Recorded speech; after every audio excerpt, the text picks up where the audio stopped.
All right. Good morning, everyone. I'm Christina Henderson. I'm chair of the Transportation Planning Board, and I'm calling this work session to order. We have our regularly scheduled monthly meeting right after this, starting at noon. So we're going to do our best to wrap up this work session by 11:45, so we can take a brief break before reconvening. Before I ask our director, Conti Sirkin, to provide an overview of today's work session, given that we have some members participating virtually, I will ask Lynn Erickson to recognize the members who are here and those participating online. Lynn? All right, great. So because there's quite a few people, I am going to literally go through the regular list. Just so if you could state your name and as I say your agency, that would be great. So we'll start with District of Columbia, Charles Allen. District of Columbia, Christina Henderson. Here. District of Columbia, Matt Fruman. District Office of Planning. Rebecca Schwartzman, present. Thanks, Rebecca. Moving on to Maryland, City of Bowie. I think Maddie was coming, but later. Charles County. Ruben Collins, present. Thanks, Ruben. College Park. Frederick County. Mark Mischler, present. Thanks, Mark. City of Frederick. City of Gaithersburg. Neil Harris here in person. Thanks. City of Greenbelt. Kristen Weaver here online. Thanks. City of Laurel. Montgomery County. Haley Peckett, present. Thanks. Gary Ehrenrich, present. And Gary Ehrenrich. And is Miss Balcom here too? Anyway. Prince George's County.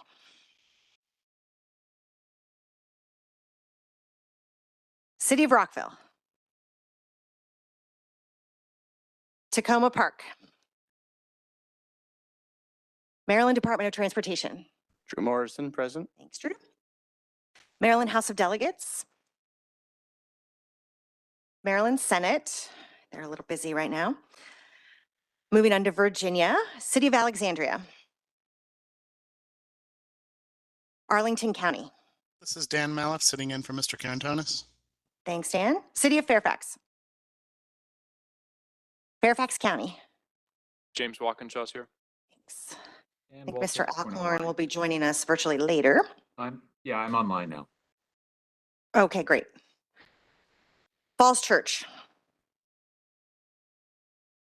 Loudoun County. Supervisor Mike Turner's on for Loudoun. Rob Donaldson's online. Great, thank you. City of Manassas. Pam Sebeski is virtual. Thanks, Pam. City of Manassas Park.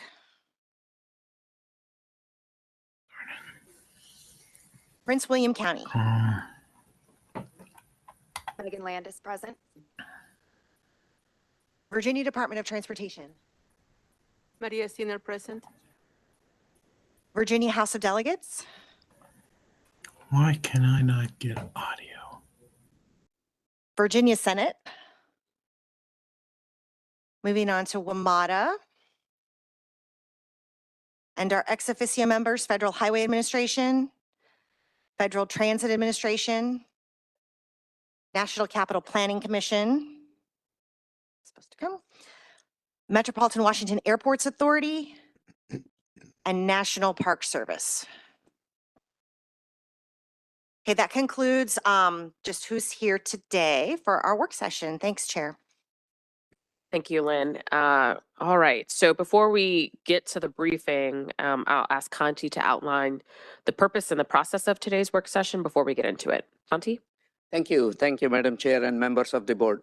So today marks the first of the two critical milestones in the TPB's process for adopting a new long-range transportation plan for the region, a plan document that we are calling Visualize 2050.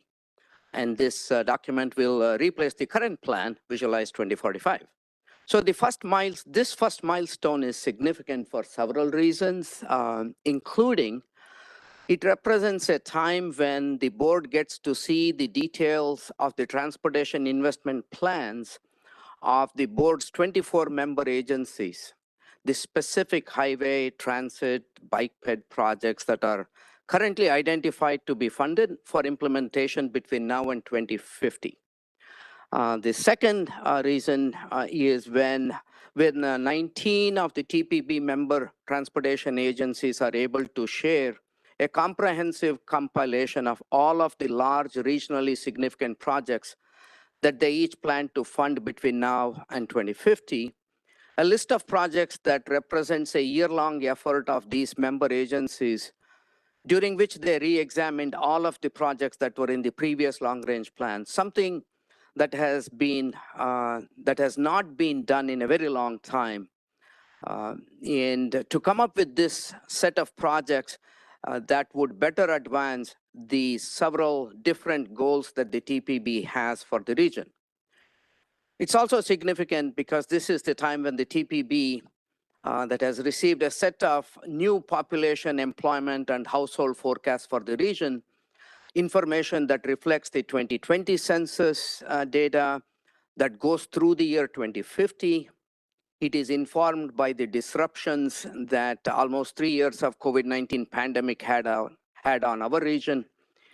And also when the TPP is able to use new motor vehicle emissions model that the US EPA has released for our use.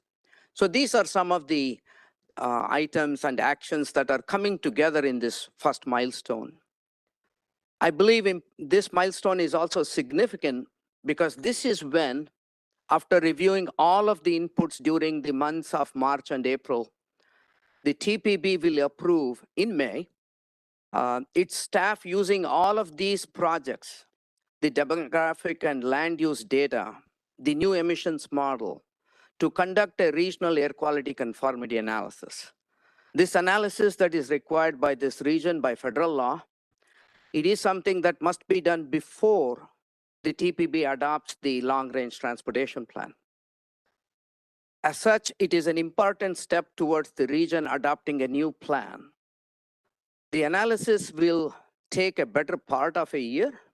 As such, now is the time to make changes that we may wish to make, as the action in May will set us on a path to the adoption of Visualize 2050, where making changes to these large projects after May will be very hard. During the next hour, staff will review the list of projects proposed by the TPB's transportation agencies for inclusion in the air quality conformity analysis. The TPB is currently accepting comments from the public through the end of this month.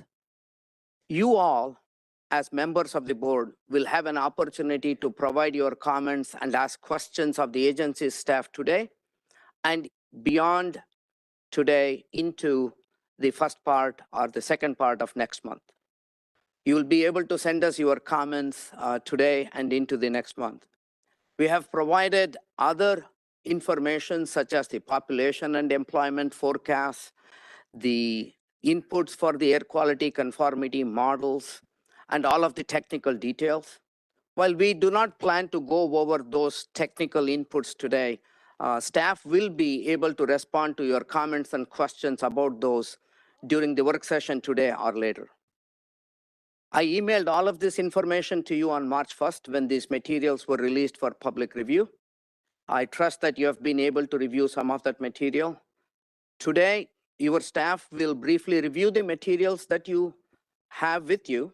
And importantly, we are joined today by the technical staff of the 24 member agencies who will be able to respond to your questions and comments today and all the way through end of next month. So with that, I will turn it back to you, Madam Chair. All right, thank you, Kanti. So we're going to start with a review of the materials that were released for public comment that was at the start of this month. I know it's going to be difficult, but we're going to ask that everybody hold their questions until the end of the presentation, and then we will do questions by jurisdiction in turn in an effort to end on time. So, Christina, the floor is yours. And just for folks in the room, these documents weren't printed, but everybody should have access to them in their email packets and also on the website if you're looking for the link. Go ahead, Christina. Thank you. Good morning, Chair Henderson and members of the board. Today, you have an opportunity to hear about and discuss key information drafted for the next National Capital Region Transportation Plan, Visualize 2050, as Conti described. The information will be used to complete the air quality analysis of the planned investments and other technical inputs that are significant when determining if the plans of today will result in healthy air quality in the year 2050.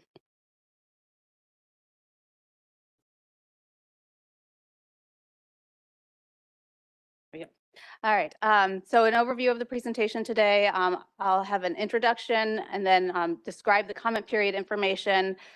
I have a little bit more information for you about a variety of different topics related to the plan. And then at the end, I'll have some acknowledgments and next steps. So introduction. In the R19 2021 resolution from 3 years ago, when the TPB directed staff to update the plan, it was stated in that resolution that the plan will be based on the concept of zero-based budgeting, where all projects, including those currently in the plan, must be resubmitted for consideration in such plan. At this time, the TPB recognized when embarking upon this effort that many projects in the plan were already well underway in their project development, and some may have already been fully funded in their state's 6-year programs. So these exempt projects were expected to continue. Projects that were not as far developed were required to be reevaluated by their project sponsors. Following the Visualize 2045 plan approval in 2022, the TPB approved the technical inputs solicitation, which included guiding documents for agency evaluation for their project submissions for Visualize 2050. In March of last year, the TPB held listening sessions with member agencies of each state to discuss the types of projects the TPB would like to see proposed for inclusion in Visualize 2050. And agencies shared their processes for re-examining their list of future projects. For the remainder of last year, agencies worked on their project submissions.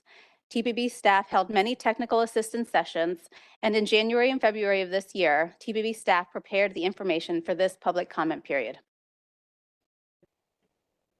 This is the project inputs schedule, which you've seen before. This table shows that we have completed the first of the project inputs process. So that's in the black bold text, which shows that the highway and transit projects, their project details, their total cost estimates, that's the information that was due at the end of last year, both for projects that were currently programmed through FY29 or reasonably anticipated for future programming in FY30 through FY50. And these are just those projects that are regionally significant for air quality. But we do have additional phases in the project inputs process that you can see on the table here that will provide us with more information about more projects for the full Visualize 2050 plan next year. This graphic shows where we are in the plan development process. Following this comment period, we are heading into a technical and policy analysis portion of the planning process. The top part of the graphic in blue shows the technical and policy work to be done, and the bottom in green shows the public participation process. And there are 3 main components to that public participation process, and we are in the middle second portion of that. So the National Capital Region already has a very robust transportation system outlined here that serves people's daily needs to get to work, to school, to daycare, to be at an appointment, to attend an event, to buy food, or to deliver food, or to deliver any of the many other goods that line the shelves of our stores. Whether people need to spend time with other people in person, or many other reasons, the list goes on and on about why people need to travel on a daily basis. Our region is fortunate to have many options for people to travel. Traveling, though, has its challenges, which is why so many people are working so hard to make the transportation system better for people, including residents, employees, and visitors traveling within and through our region. And we hope that the plans we're making now will serve people's transportation needs well into the future, including 25+ years from now. And looking at the relationship between transportation and air quality, there are forecast changes from what we see on the ground today for population, employment, and land use that affect travel demand patterns. So how will that be different in the future? Roadway transit and capacity changes impacts how people choose to travel, what's practical for them to choose to travel, and it affects vehicle use, whether or not they choose to use a car to travel. We know that fossil fueled motor vehicle emissions impact air quality.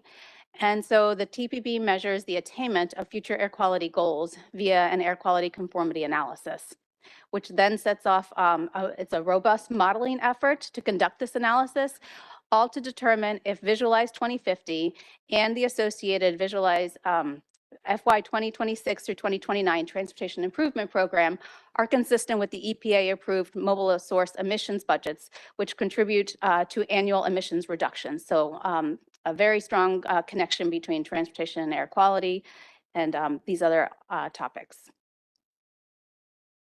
So shifting now from that introduction to looking at the comment period information, we have been doing a lot of outreach, and this slide here shows all of the outreach methods.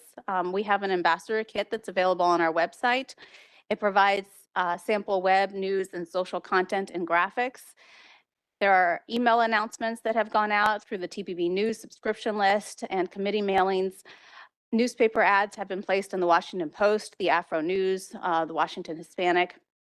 There was a news release that was shared through COG and TPB e-News and the website. We have been utilizing social media, so Twitter, Facebook, and LinkedIn. And this week in particular, we have really been pushing the comment period through Facebook paid ads, and we're seeing an uptick in responses. We have the website, visualize2050.org, and the mwcog.org/TPB comment page, which is the normal channel for anyone to comment on TPB materials, but the Visualize website has been set up and houses all of the materials for this comment period. We have a PDF flyer with comment period description, call to action, key dates, and contact information. And the main way that we've been asking people to provide their comments is by a new tool that we're using, MetroQuest. It's a comment form online, it's interactive, and I'll talk a little bit more about that in a minute. Of course, there are other ways to comment. There's email, calling TPB, sending in a letter, and then coming in person to this afternoon's March TPB meeting. So as of March, from between March 1st and March 20th, yesterday at noon, we have had 173 unique participants on the MetroQuest comment form and 84 unique individuals who have left comments. So we are seeing some good response through that method, and we hope through the paid advertisements that we've been doing this week that we'll see an even greater boost through the end of the month. Additionally, there have been comments submitted via other methods, which will be shared with you during the main TPB meeting. So the comment period materials that are available on the Visualize 2050 website include the air quality conformity project input table and the scope of work. And these are the two key documents that I want to highlight. And if anybody in the room would like an actual physical paper copy, we have paper copies available. If you could raise your hand, staff can bring you a paper copy, because those are the two key pieces of information that are out for public comment and will be presented to you in May for approval. We also have the comment form, which I mentioned, and then a project summary table, and then state responses to the last comment period. And this state responses in particular, I want to say thank you to the folks at each of the states that did provide information about the projects that have been resubmitted. And there is a lot of good information in those letters. I hope you take time to read them, because there were almost 1,000 people last year that provided comments during the project reevaluation period, and the states have taken the time to review the comments that were provided by the public last year, and then explain the status of certain projects and why certain projects are continuing and why they continue to bring value to the region. So please be aware and take the time to read those responses. Okay, so the air quality conformity project inputs table, it looks like this. There are over 600 segments of highway and transit regionally significant projects for coding in the travel demand model. This table is used for the air quality conformity analysis of the plan and the TIP. In the table, you'll see it highlights changes from the current Visualize 2045 plan. So the rows that have blue or strike throughs, those are conformity segments, projects that are not continuing in Visualize 2050. If the row is highlighted in yellow, the whole row, then it's a new project with new conformity records. If it's just a cell that's highlighted in yellow, then that's an update to a project that was already in the plan with some updated information. So this is a document that we'll be asking you to approve in May. The second one is the air quality conformity scope of work. This document isn't too long, so hopefully it's not too cumbersome to read through. And it describes how the air quality analysis will go, the major components of it, so that the region can comply with the air quality conformity regulations. So some information that I want to highlight in the scope of work, there is a table, and I believe it's on page 4. Some of the key elements of the conformity analysis include the network inputs, so all of these projects, the land activity, and so that is based off of the COG Round 10 cooperative forecasts, and it describes the future population and employment looking out to the year 2050. And what's important to recognize there is that 80% of the land development patterns that we see on the ground today will be how we see our environment 25 years from now. So we are working with the land use, the development, and the transportation decisions that were made in the past. And the last piece that I wanted to highlight are the HOV and HOT lane policy assumptions. So it lists in the middle of the table different interstates and what the HOV or HOT policy assumptions will be for the future. So whether it remains 3+ or 2+, that's listed there. We've created this air quality conformity analysis diagram to explain all the many different pieces of information that go into the conformity analysis. So looking at existing and future data, it looks at demographics, population, jobs, and households, all the different roadways, the transit systems, the vehicle fleet information, so how many vehicles, the types of vehicles, the age of the vehicles, and then also travel statistics, so VMT and speeds. All to ask the question, are the total ozone emissions from Visualize 2050 below EPA approved levels? And will the region, after going through this analysis, pass the test or not? And it uses all of those inputs go into the travel demand forecasting model and then the motor vehicle emissions model. And this diagram is provided on the MetroQuest form as well. So this is the MetroQuest comment form, and hopefully you've already been able to take a look at it. It is available on the website, visualize2050.org. It consists of 5 screens. So the first one being the introduction, the second being the diagram that I just showed on transportation and air quality. The next 2 screens are about the projects, and then the last one is a wrap up with demographic questions. So thinking about regionally significant 4 air quality projects. So there are many transportation projects in the region that will be included in the final plan. Smaller scale roadway, bike, pedestrian, and transit projects, however, maintenance and operations projects are not included right now in the comment period because those aren't capacity impacting projects. They're not able to be included in the model analysis. So for this comment period, the focus is those capacity impacting projects that are either adding or removing vehicle capacity, which represents about 20% of the regional expenditures in the financial plan. So if you like pie, think about a pie. We're only focusing on a piece of the pie for this comment period.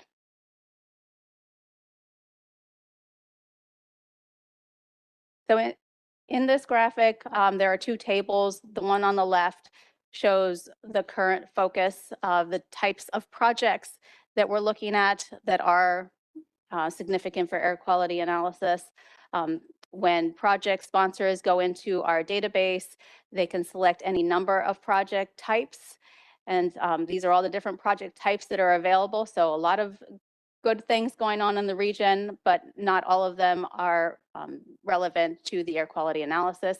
You can see the box on the right has lots and lots of project types that are available for people to select and provide information on, but those are not significant for this air quality analysis. In the MetroQuest form, there are 2 maps. Slide 3 shows the multimodal access and capacity reduction projects. So these, we included the roadway extensions, which tend to include other multimodal components as well. Transit projects, HOV, HOT, express lane projects, and capacity reduction projects. So taking away a vehicle travel lane in order to provide space for another mode. The 4th slide in the MetroQuest form has the general purpose roadway projects. So these are roadway widenings or grade separations, which may also include multimodal components, intersection, interchange, or ramp improvements, new or widened bridges, or relocation reconstruction projects. This is a project summary table snapshot that you see on the screen. This is supplementary material to better understand the project. So supplementary because it's the air quality conformity inputs table and the scope of work, which are the key documents. We have been able to make a few key updates to this project summary table since the comment period began, particularly to the express lane projects in Maryland, from the American Legion Bridge to the I-270 spur and then up I-270 to I-370. So I want to draw your attention to that.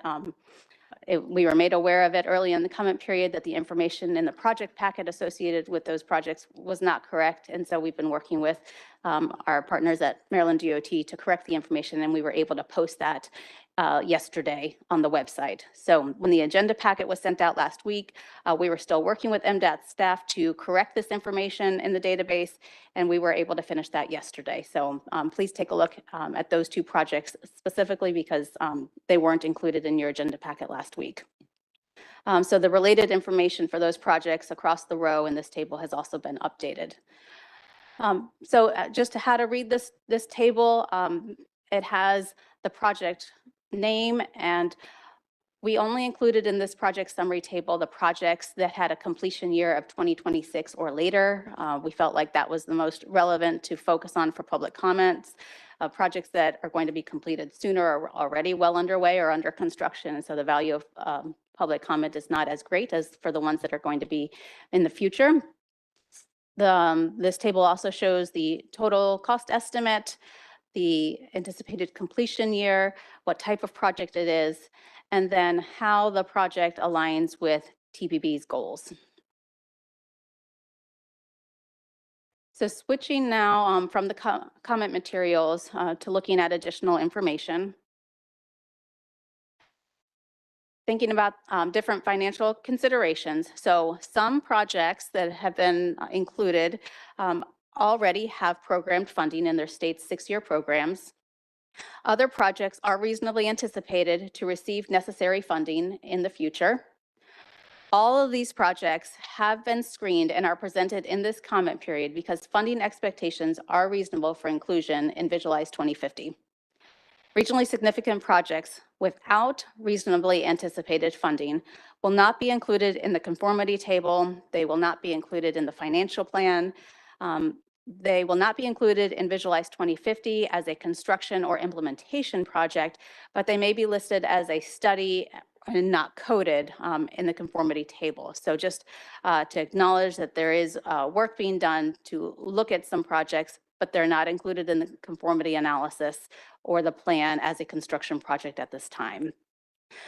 Not regionally significant projects for air quality, such as trails or intersection improvements, roundabouts, state of good repair projects, or operations costs will be a part of the overall financial plan required as part of the Visualize 2050 plan, but they're not included at this time.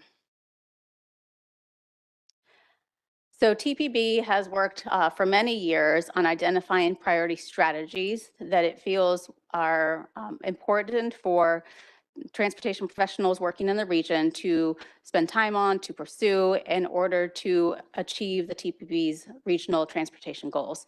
And so those 14 priority strategies are listed here on the screen.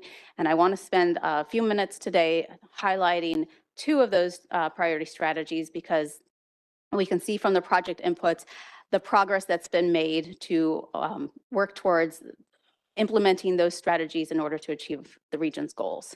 So the first one that I want to highlight is the expansion of the express lanes. This has been a TPB priority strategy for some time. Express toll lanes exist already on I-95, on I-495, and I-66. And professionals have been working for a while, so we can see a lot of new projects are proposed for Visualize 2050 listed here on the screen. Those include in Maryland on I-495 and I-270 from the American Legion Bridge and including the bridge to the I-270 spur and then up I-270 to I-370. In Virginia on I-495, south of Old Dominion Drive to the American Legion Bridge. In Virginia on I-95 and 495 from the Springfield interchange, going east across the Woodrow Wilson Bridge to Maryland 210. I-95 in Virginia from Turkey Cock Run to Opitz Boulevard. There are express lanes present now, 2 lanes that are reversible. It's proposed that that become 5 lanes, with the center lane being the reversible, and so bi-directional lanes there. And then in Virginia, I-495 and I-95, permitting trucks to use the express lanes on those interstates. Trucks are already permitted on I-66 outside of the Beltway, so it would continue the truck access and on these other interstates. And then in Virginia, the I-495 toll lane ramps at the Dulles Connector Road and Dulles Toll Road. The other TPB priority strategy that I want to highlight is the expansion of BRT and transitways. The Visualize 2045 plan highlights that there are 37 current miles of BRT and streetcars. There are existing BRT and transitways on US 1 through Metroway in Arlington and Alexandria, on US 29 in Montgomery County through the Flash service. There are additional proposed BRT and transitways for Visualize 2050 that would occur in Maryland on Maryland 355, the North Bethesda Transitway, on Randolph Road, on Veers Mill Road, and in DC on Georgia Avenue and bus lanes on Southern Avenue. In Virginia, the Crystal City Transitway expansion on Duke Street, Landmark Transit Center on US 1 Richmond Highway, the West End Transitway, and bus lanes on Potomac Avenue. And in addition to these BRT and transitways, there are proposed rail projects, of course, the completion of the Purple Line in Maryland and the extension of the Benning Road streetcar in DC. So looking at how projects are aligning with federal planning factors and thus how they are supporting TPB goals, agencies were asked when they submitted their projects to identify which of the federal planning factors are supported by their project proposal. And so they were able to check which of these 10 federal planning factors they felt aligned with their project. And then TPB staff then made the association of TPB's goals with those federal planning factors to provide the information that is in the project summary table. So if an agency checked that their project was aligned with safety or security, one of those federal planning factors, then it aligned with TPB's safety goal. If they chose that the project aligned with either economic vitality or promoting travel and tourism, then TPB staff aligned that with the TPB goal of livable and prosperous communities. So that's how to read this alignment table. So from that analysis, we find that more than 75% of projects support TPB's reliability, affordability, and convenience goals. That transit projects often noted support for TPB's livable and prosperous communities goal. That road projects almost always noted improving safety. And the project summary table does align each individual project with the TPB goals as indicated by the TPB member agencies. So please take a look at that summary table and you can see how the agencies feel projects are supporting TPB goals. Some additional information on the Visualize 2050 projects. So agencies have taken a thorough review of their local and TPB priorities. States have responded to last year's comments via the letters. Some Visualize 2045 plan projects are no longer priorities and have not been submitted for the new plan. And some new projects have been proposed that were not in Visualize 2045. And so doing a count of those with a 2026 or later completion year, we have 13 new projects in DC, no new projects in Maryland, and 17 new projects in Virginia. And we observed that the implementing agencies reported that most of these air quality conformity impacting projects do include bicycle and pedestrian accommodations. So the complete streets policies that have been around for many years are manifesting themselves in projects throughout the region, even though they're not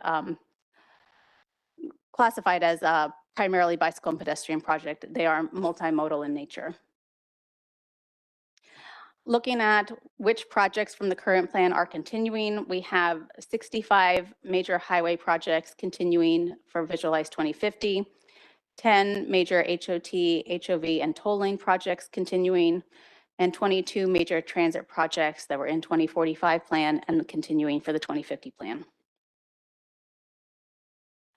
So shifting now to the last part of the presentation with acknowledgements and next steps.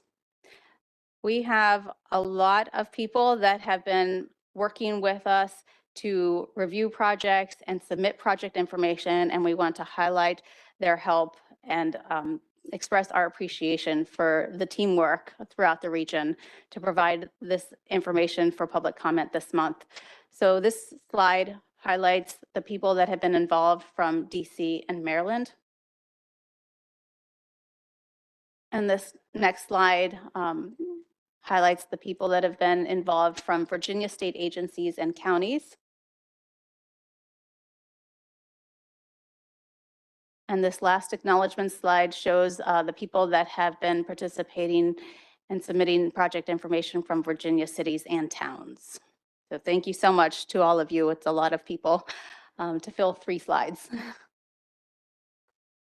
So looking at next steps, we hope that you will help us to continue to spread the word. We are continuing to push the comment period. As I mentioned earlier, we'll continue to do that for the rest of this month through March 30th. And we're directing everybody to the visualize2050.org website. This is also an agency review period. So as agencies have already been contacting us with some edits that they have found in our project database as shown through the information in the project packets. We really appreciate all of the agencies reviewing their information so that we can have the best possible and most accurate information to share with everybody. So today here we are at the work session, and then this afternoon I'll be recapping this presentation at the board meeting itself. We'll be sharing with you the comment period results at the board meeting in April. And then in May, we'll be asking for TPB action on the air quality conformity scope of work and the project inputs table so that staff then can begin performance and air quality analysis of the plan and TIP. And that concludes my presentation, Chair Henderson. Thank you. Ooh, all right. Thank you, Christina. I think you managed to summarize the last 14 months pretty well. So while that was quite a bit of information, I just want to underscore a couple of really quick things before we get to the comments. So we have a specific list of the highway and transit projects that 19 of TPB's 24 transportation agencies have identified to be included in the long-range transportation planning. We also have the technical inputs such as population, employment, household projects for the region. the transportation operation policies, and the inputs to the travel and the air quality models that will be used in performing the regional air quality conformity analysis over the next 10 months. So we are accepting comments from the public on both. This session is an opportunity for us as members of the board to ask questions we may have on these items. Questions about the projects and the operating policies are directed to the staff of the TPP member agencies. Questions about the population and employment forecasts and models should be directed towards our staff. So as Conti noted earlier, staff will be able to provide responses today and after today through the next month. TPB will be asked to approve these projects at our May meeting. So not next month. So we have time now to ask some questions. I'm going to go by jurisdiction. I might have to put a timer. I might time here on my side just so we can make sure that everybody gets enough time. So we're going to start with Maryland. So I'm going to start with folks in the room, and then we'll go to folks online. If you're online and you have a question, if you could just use the raised hand feature so we can see who you are. So are there any Maryland? Great. Haley? Hello. So thank you, Chair. Thank you for having me here. We just want to raise some questions actually originally raised by the Coalition for Smarter Growth about the quality of the inputs to the analysis that were brought forward. Obviously, each jurisdiction has different levels of plans, but so we don't want to analyze each project, but we want to ensure that the quality of the inputs is consistent and it sounds that we can actually compare these outputs, especially as it relates to the goals across all the projects. So one idea could be for the TPB to come up with high-level metrics. It could be something like miles of rail track, stations, new miles of highway, that we could use to measure not just for this input, but then track over time to see how we are helping to meet these goals and then use those as inputs to the next plan. Yep, I'm happy to answer that question from a staff perspective. When we present the results of the air quality conformity analysis, I would say we started this around 2010. I could be off by a year or so. The TPB staff does an entirely different analysis that we call the performance assessment analysis. We analyze the entire plan for how the system would operate. And we have, I would say, about 22 different metrics we report on, that if all of these projects are implemented as planned and as scheduled, and if the region ends up getting the population, employment growth, and land use projections as they happen, what will this collective investment result in? What will the transportation systems operation actually be? So I'll give you a couple of examples of the metrics. How many of our populations will be near high-capacity transit stations and in regional activity centers? That's a land use goal that the TPB has had. We will be able to report that. One of the goals that the TPB has is reducing VMT per capita. We will be able to calculate that and estimate that and say, if all of these things happen, VMT per capita will go down by this much. By how much will the transit ridership change? By how much will auto travel change? What will be the change in the number of lane miles that are congested during commuting period? So these are some of the examples. How many of our projects are within equity emphasis areas?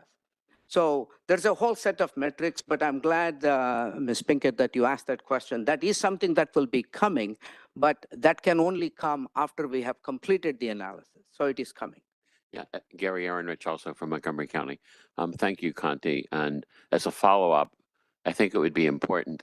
We've said this kind of before, since you do everything on a regional basis, and I understand for the federal requirements that it has to be done that way, but we would like to know how well our jurisdiction is doing over time. So it would be nice to know how over the 10 years or so you've been talking about doing this, whether we've actually seen significant improvement in Montgomery County in terms of meeting these performance measures. We have no way independently to calculate that or determine that. So we'd like to know whether our policies, programs, and projects are leading towards, reduction in VMT or reduction in VMT per capita, how it affects greenhouse gases, as well as the other parameters. So my question, and perhaps it's directed to the chair, is if it's possible during this round of analysis and maybe in the next month or two to be able to see how certain larger jurisdictions have done over time and some of these parameters. So couple ways. One, we cannot do that at an individual jurisdiction level because of the model's scale. The model is not granular enough. For example, to say, this is how the city of Fairfax has fared. This is how the city of Frederick has fared. The model covers 4,000 square miles, right? So that is the problem with trying to analyze the future at an individual jurisdiction level. The second thing, analyzing the entire region in the future, which is what the model is capable of doing, that takes 10 months.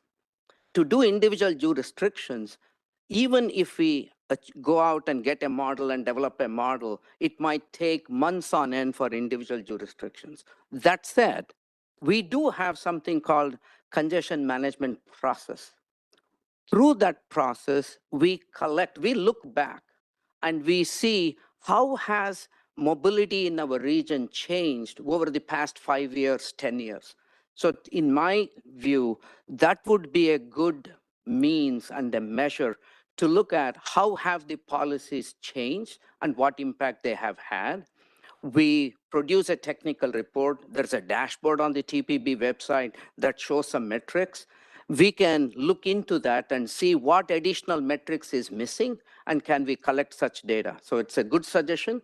We'll be happy to take that and see how the congestion management process reporting can be enhanced to provide how we have done. The last thing I would say, and Christina mentioned this, when we look at the population projections between now and 2050, 80% of that is already here today. And they are here today based on decisions that were made 20 years ago. So our ability to change the future in a meaningful, impactful way is around the 20% of the additional growth, right? So I think that is probably one of the reasons why I believe technically it might be really helpful to look at how the past 5 or 10 years has been, and we'll definitely be able to do that.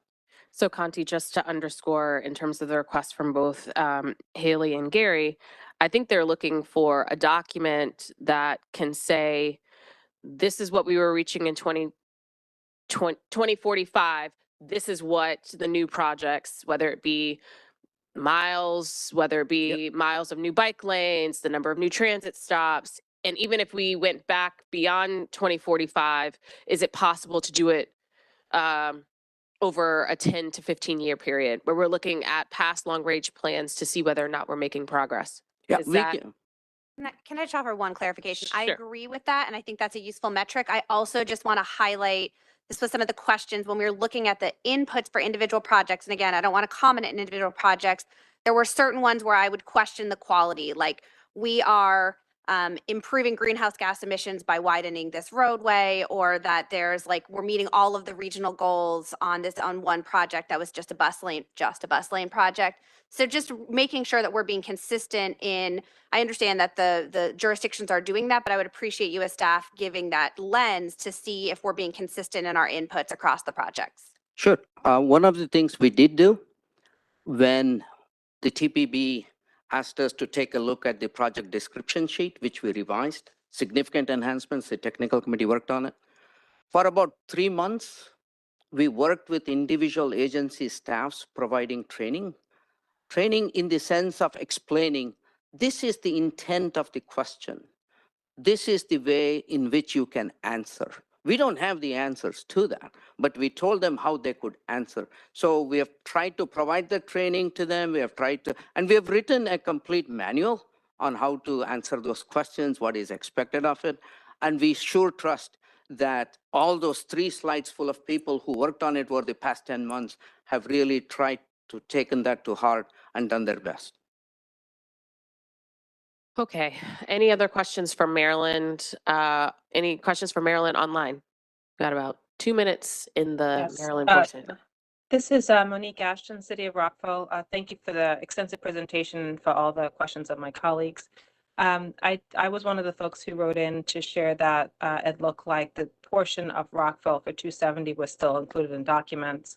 I appreciate the correction. I think it's important to just make sure, whether it's in a presentation or on the document, that it is very clear, because in some segments it looks like corrected, in other segments it doesn't.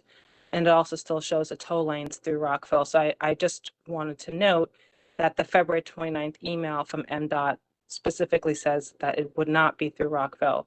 Rockville does have expanded lanes. We also have an express lane already. We do not have tow lanes. So it's very important to our constituency to make sure that we're clear in the documentation, where that's in the presentation or throughout the documents that we're going to be voting on in May. Yeah, certainly. Thank you, Ms. Ashton.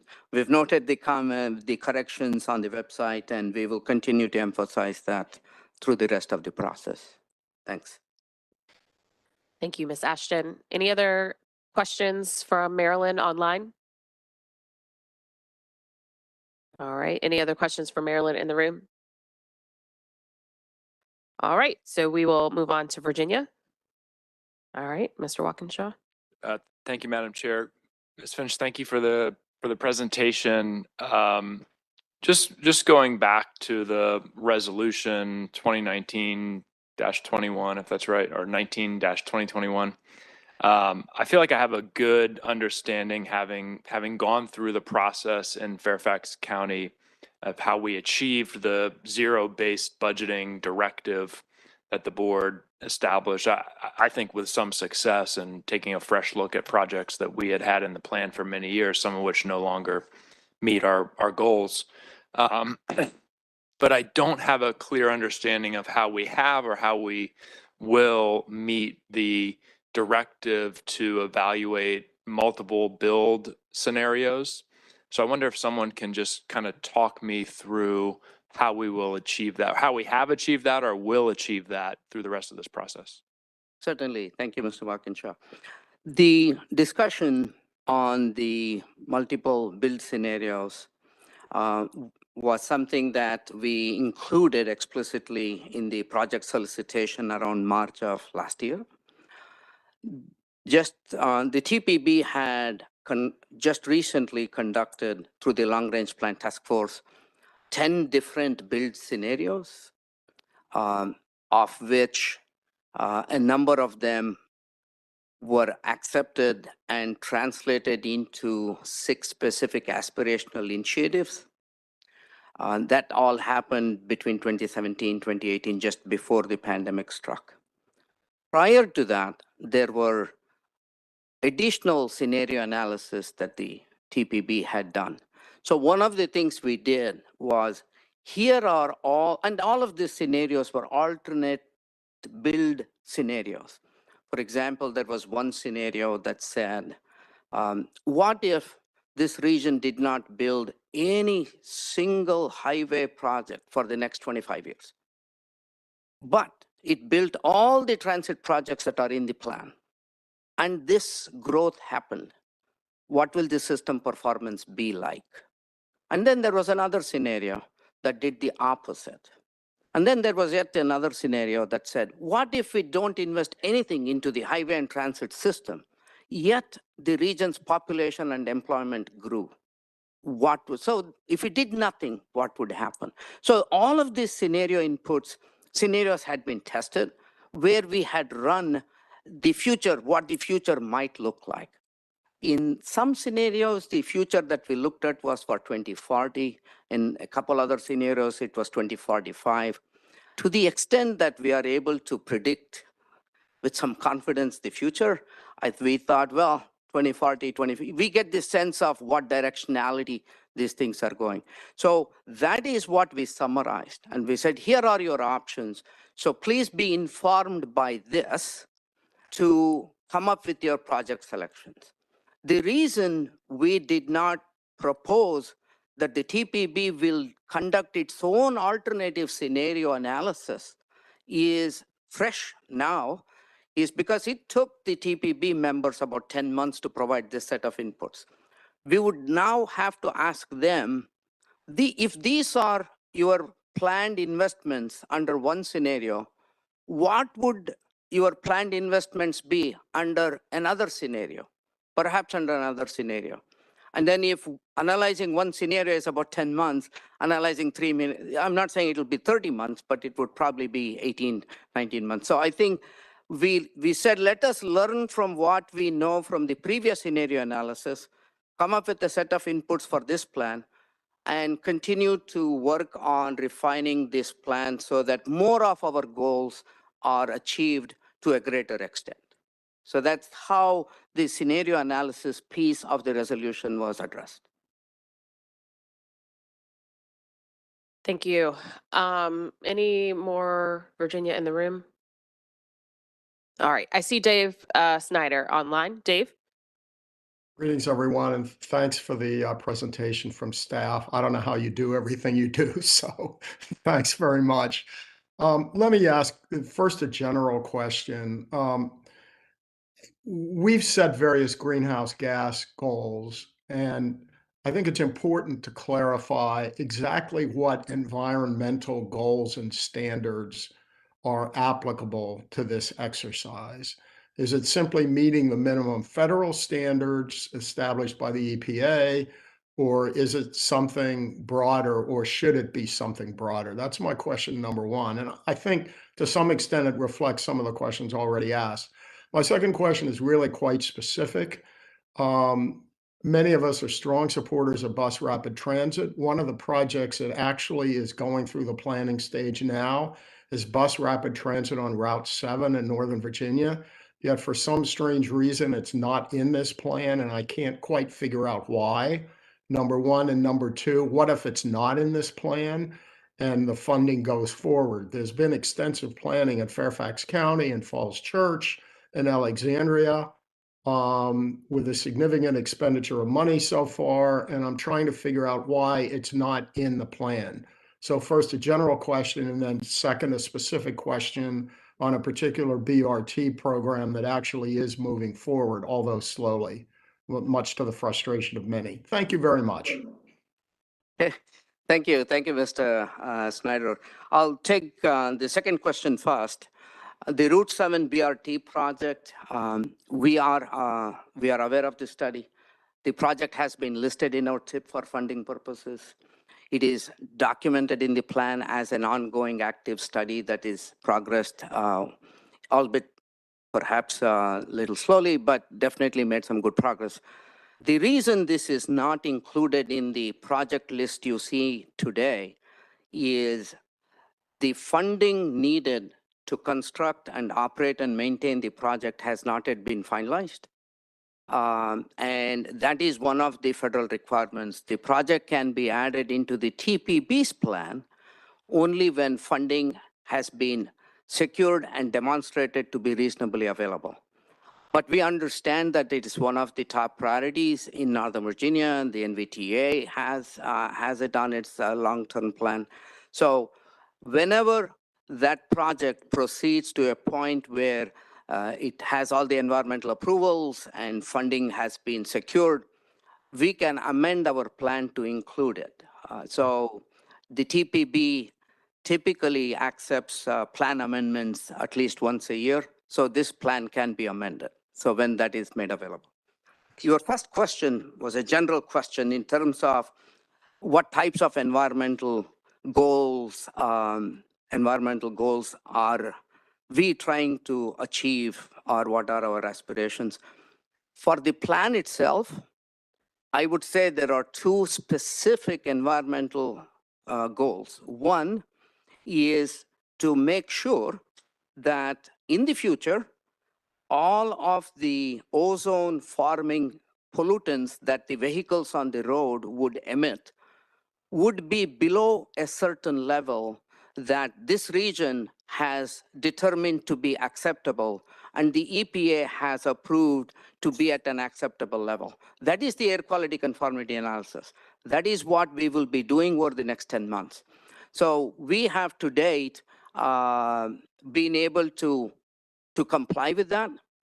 And one thing I would say is the TPB has been able to demonstrate conformity to the levels that EPA has set consistently. So we hope that this new set of plans will also be able to do that.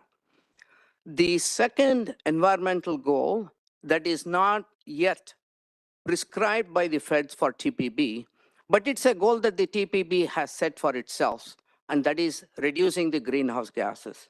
The specific goals are the greenhouse gases from the on-road sector in 2030 should be 50% below the levels it was in 2005. And by 2050, it should be 80% below it was in 2005. That's the goal TPB has set.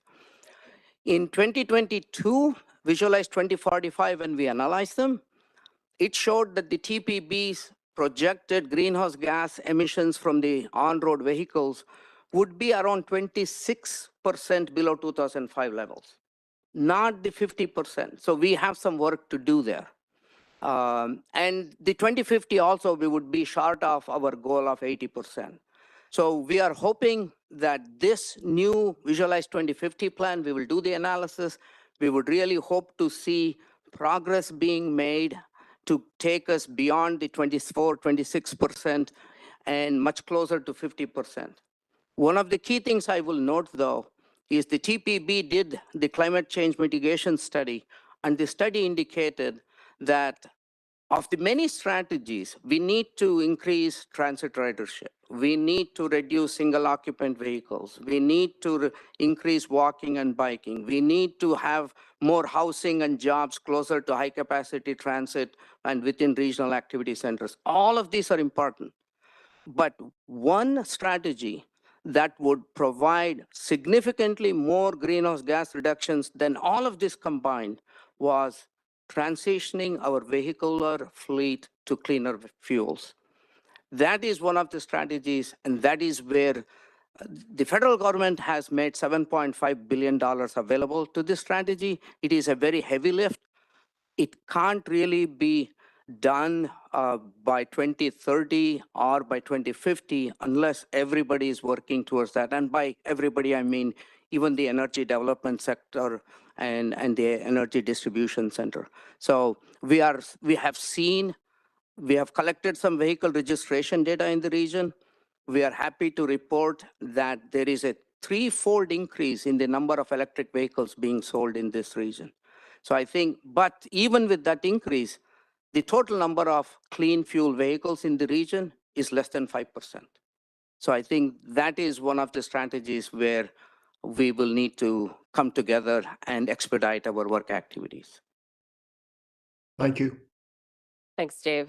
All right. And then the District of Columbia. And I think I'm the only one here, but if any of my colleagues are here and want in on our time, let me know. I have a couple of questions. So first, there are 10 federal planning factors. Did projects only need to conform to one? There is no requirement that every project has to comply with all 10 factors. But they need to comply with at least one? Yes. Okay. In terms of, there have been some questions from some other members around the project alignment goals. So the chart that Christina picked, who picked the boxes? Did the jurisdictions get to check off their own boxes, and did the staff audit to actually make sure that it was legit? The staff looked at all of the project description sheets that they provided, but we were guided by the information that each project came with as to what they were doing, whether, for example, if the project description sheet said, yes, there will be bike ped accommodations with this, we said, okay, then that meets one of those goals. We do not have details on what exactly that bike ped accommodation is for every single project. Okay, so nobody else has talked about specific projects. I'm going to bring up some specific projects because I'm not sure if I'm supposed to look at that chart to compare the quality or effectiveness of one project to another. So I'll give an example. We have a project for the District of Columbia that Georgia Avenue Northwest bus lanes. Now, I'm not necessarily in favor because I frequent Georgia Avenue and I can handle that with DDOT. But that project got 2 of the 8 boxes checked. Okay, fine. Then I look at another jurisdiction where the project is widening a road that is already 8 lanes across at a transportation center. I think it's like across the street from a metro stop. That project got all 8 boxes checked. How?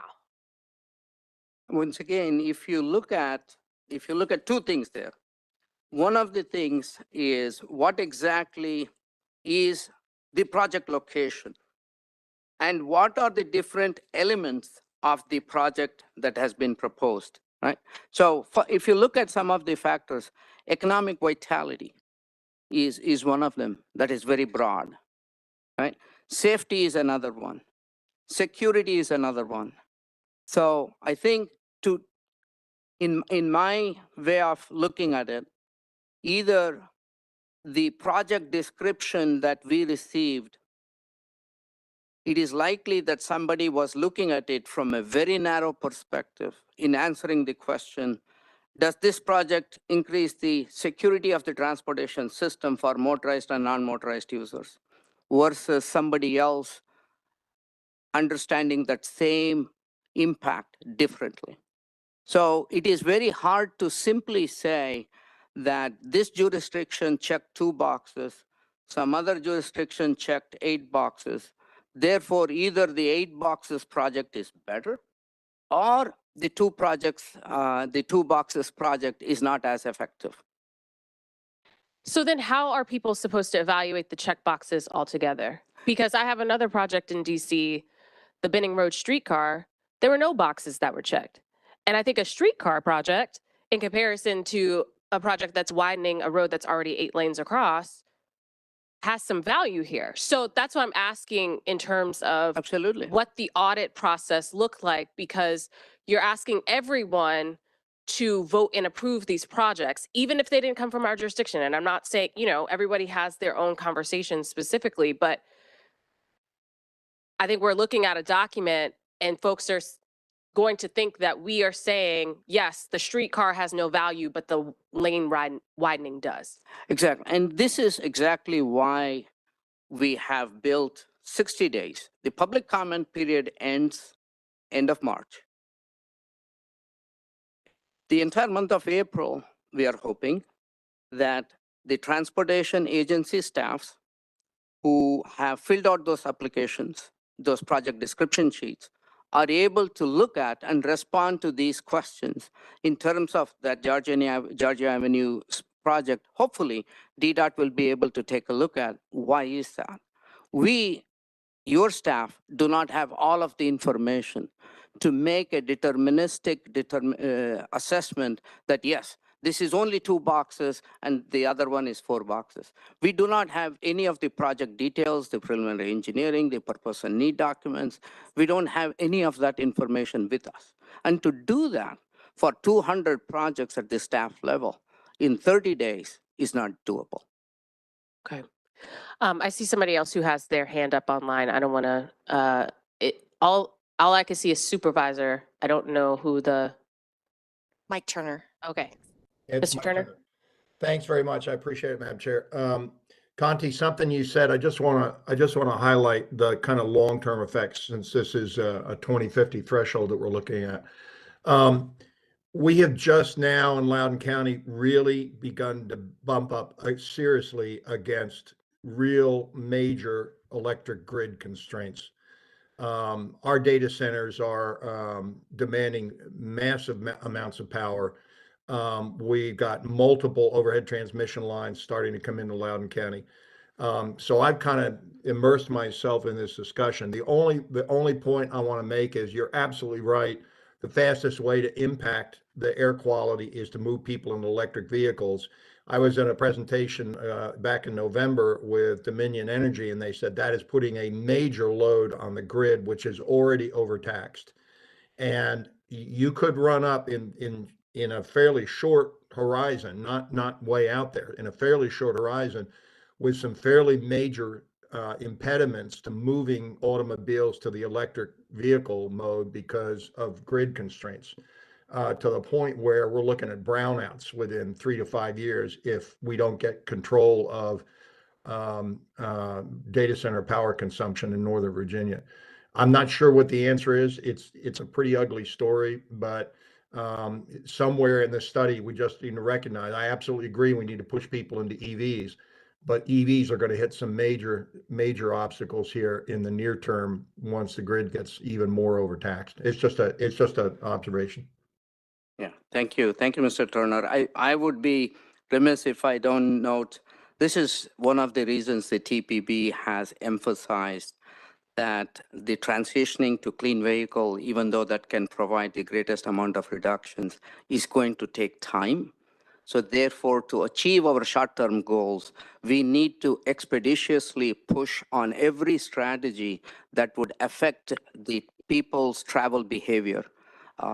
What the mode of travel that they choose and the amount of travel, and the need to make those travels by addressing land use. So I think that is a critical piece.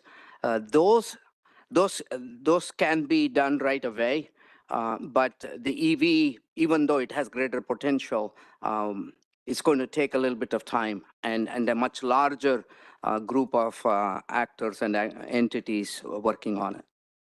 Thank you. Thank you. Mr. Morrison has a question in the room. Quick question. No, we're coming to our time. Conti, you mentioned, of course, that TPB and COG have goals around greenhouse gas emission reduction, and also that we measure the VMT per capita with the hope of reducing in the plan. Do we have, or have we had a set goal in terms of VMT per capita reduction that we're looking for in a long-range plan, or has that just been something we've been measuring and trying to get in the negative line? The TPB has not adopted a specific numeric VMT per capita reduction. It has generally said one of the goals is to reduce the VMT per capita. And I can say I've been working on long-range plans since 1995. 2018 was the first time the TPB's long-range plan reported 2.5% VMT reduction per capita, with a 32% increase in population. Just for a sense of numbers, every household we add in this region, according to our survey, indicates we add 8 to 10 trips every day. Every household that we add into this region. We are currently forecasting about 1 million more people joining us. So with about 3 people per household, that's 300,000 households. So 300,000 times 8, 2.4 million. Today, 17 million trips happen on our region. 120 million vehicle miles of travel happen on our region, including buses. So when we begin to say we should reduce VMT by 1% of 120 million, that gives us, sometimes when you say 1%, oh, that's not much. It's 1% of a huge number. And when you recognize 80% of the people who will be here in 2050 are already here, it just helps us to put the challenge we are against in a little bit of perspective. Thank you. All right. It is 11:45, so we're going to wrap up this work session so that folks have an opportunity to take a small break. I just want to remind folks that the comment period is open. I hope that everyone, all of the members will, retweet, share on Facebook, put in your newsletter the link for folks to go on and comment. I was able to look at the website. What do we call it? MapQuest, MobileQuest, MetroQuest. I was close. It is a very user-friendly process for folks to be able to comment on specific projects. You hover over the map, you click on it, and then you can say yes or no and then add a comment. So it's very user-friendly. I want us to have as many comments as possible on this. So if we can get that out, that'd be great. We'll continue on working on this through May. As I said, we won't be asked to vote on this until May. Those of you who are online, you can stay connected until the board meeting starts, but you may want to turn off your cameras and certainly turn off your microphones so we don't hear all of your back and forth. And then we will see everyone soon. So thank you all so much, and we'll be back for our meeting. So one announcement for those of us in the room, lunch is running a little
Don't put the video on, but after that's on, you won't be seeing.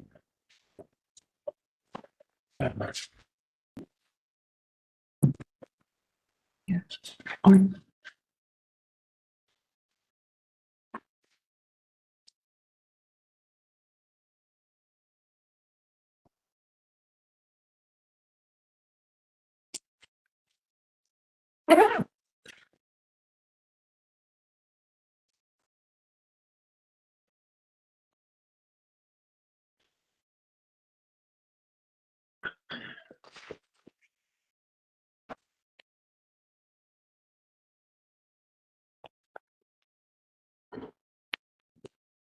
I need to get this taping better. Turn the lights on. I need to get the taping better. Okay, Mhm. okay. Are you listening? Yeah, I'm listening. Good afternoon, everyone. If you're online, if you can please mute yourself. There are a few of you for whom we're getting feedback from your dining room. All right. Apologies for starting a couple of minutes late. Just to plan, we're going to go ahead and get started. We might have to take a break here ever so briefly, and then we'll get started back again. But we have a lot of things on the items. We have a lot of items on the agenda. I'm Christina Henderson. I'm the chair of the Transportation Planning Board, and I want to call TPB's March 21st meeting to order. We are meeting in person this month. We're also joined by some members online. I want to thank you all for your indulgence. Back in January of this year, when we proposed changing the schedule for this month's meeting, we would have met yesterday, but given the importance of today's topics and a few schedule conflicts that it was a DC conflict, I suggested moving today's meeting, so I appreciate everyone's understanding on that front. One of the key topics for today's meeting is the proposed projects for inclusion under Visualize 2050, our new transportation plan for this region. Some of us have just participated in a 90-minute work session where we reviewed some of the submissions our staff has received. We were able to provide some comments and questions to the transportation agency staff. I found it very helpful to have that extra time, and I hope others did as well. We will review this matter again under agenda item 10. So for those of you who are unable to attend, but are interested in learning more about it, please let Conti or someone from the TPB staff know, and they can direct you to a video recording of the work session, which provides the complete presentation and briefing that we all had here. We do have several members, like I said, participating virtually. So for those of you participating virtually, in the event of disruption to your audio or video connection, please email or text staff. You can find that information in the email you received from Conti last week. And I'm going to just talk a little bit quickly about the process for today, and then we'll get started. We're going to start with a roll call. And then after that, we are going to do public comments. We do actually have several people who will be providing public comments here in person. So we'll do that. Then during the agenda items, we have presenters complete their briefings, and then we'll turn to members for questions and comments by jurisdiction. For action items after a presentation, I'll make a motion and invite a second from one of you. For the vote, we will only ask for the nays and abstentions. The rest we will take as a yes. So make your voice heard if you're not in favor. For those who are participating virtually, use the raised hand icon if you want to make a comment. That just is helpful for us to be able to see you. So on to the roll call. Lynn, when you're ready. Great, thank you, Chair. So I'm going to list your jurisdiction or agency, and if you could state your name, we will capture your attendance. We're also monitoring the participant chat. So starting with the District of Columbia, District Council Charles Allen. District Council Christina Henderson. Here. District Council Matt Fruman. Here. Thank you. District Department of Transportation. Anna Chamberlain here. Thank you. District Office of Planning. Rebecca's probably here. Moving on to Maryland, City of Bowie. I know Maddie Bezerto was on a little bit earlier. Charles County. Present. Thank you. College Park. Frederick County. Commissioner present. Thanks, Mark. City of Frederick. Kelly Russell present. Thanks, Kelly. City of Gaithersburg. Neil Harris, present. Thank you. City of Greenbelt. Kristen Weaver, present virtually. Thank you. City of Laurel. Montgomery County. Haley Peckett, present. Gary Aaronridge, present. Thank you. Prince George's County. Victor Weisberg, present. Thank you. Anyone else from Prince George's County? City of Rockville.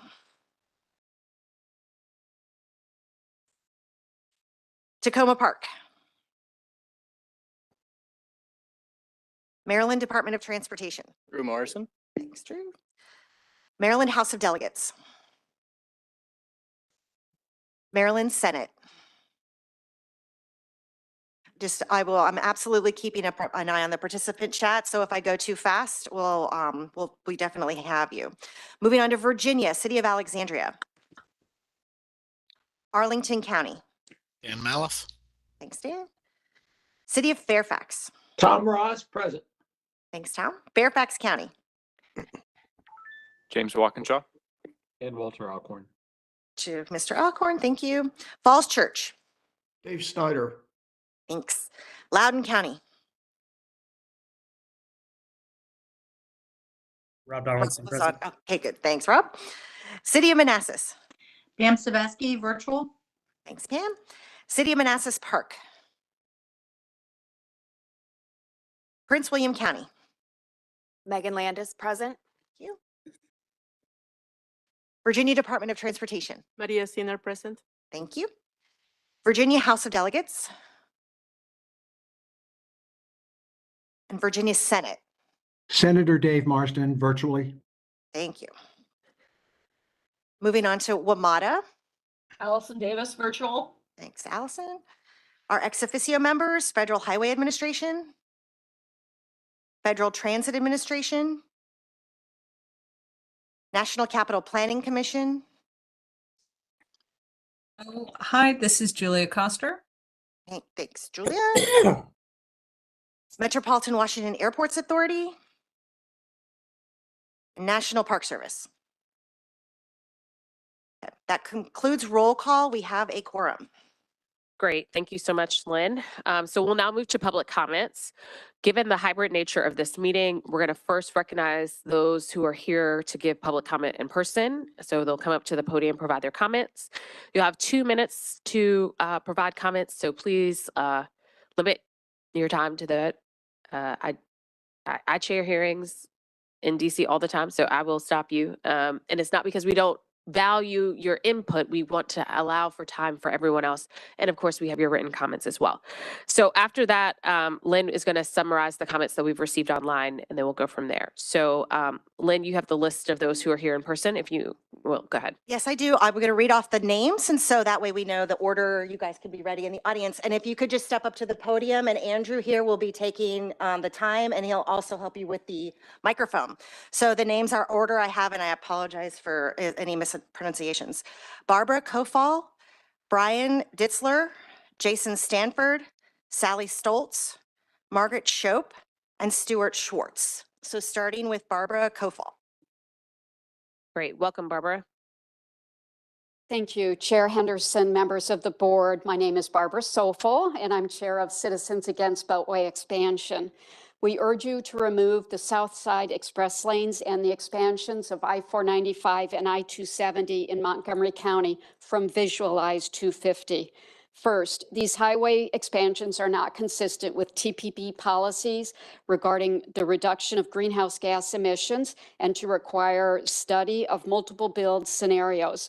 Second, it's astounding that VDOT would build toll lanes over the Woodrow Wilson Bridge, taking space that is reserved for future rail, even as WMATA is studying an extension of the Blue Line into Prince George's County.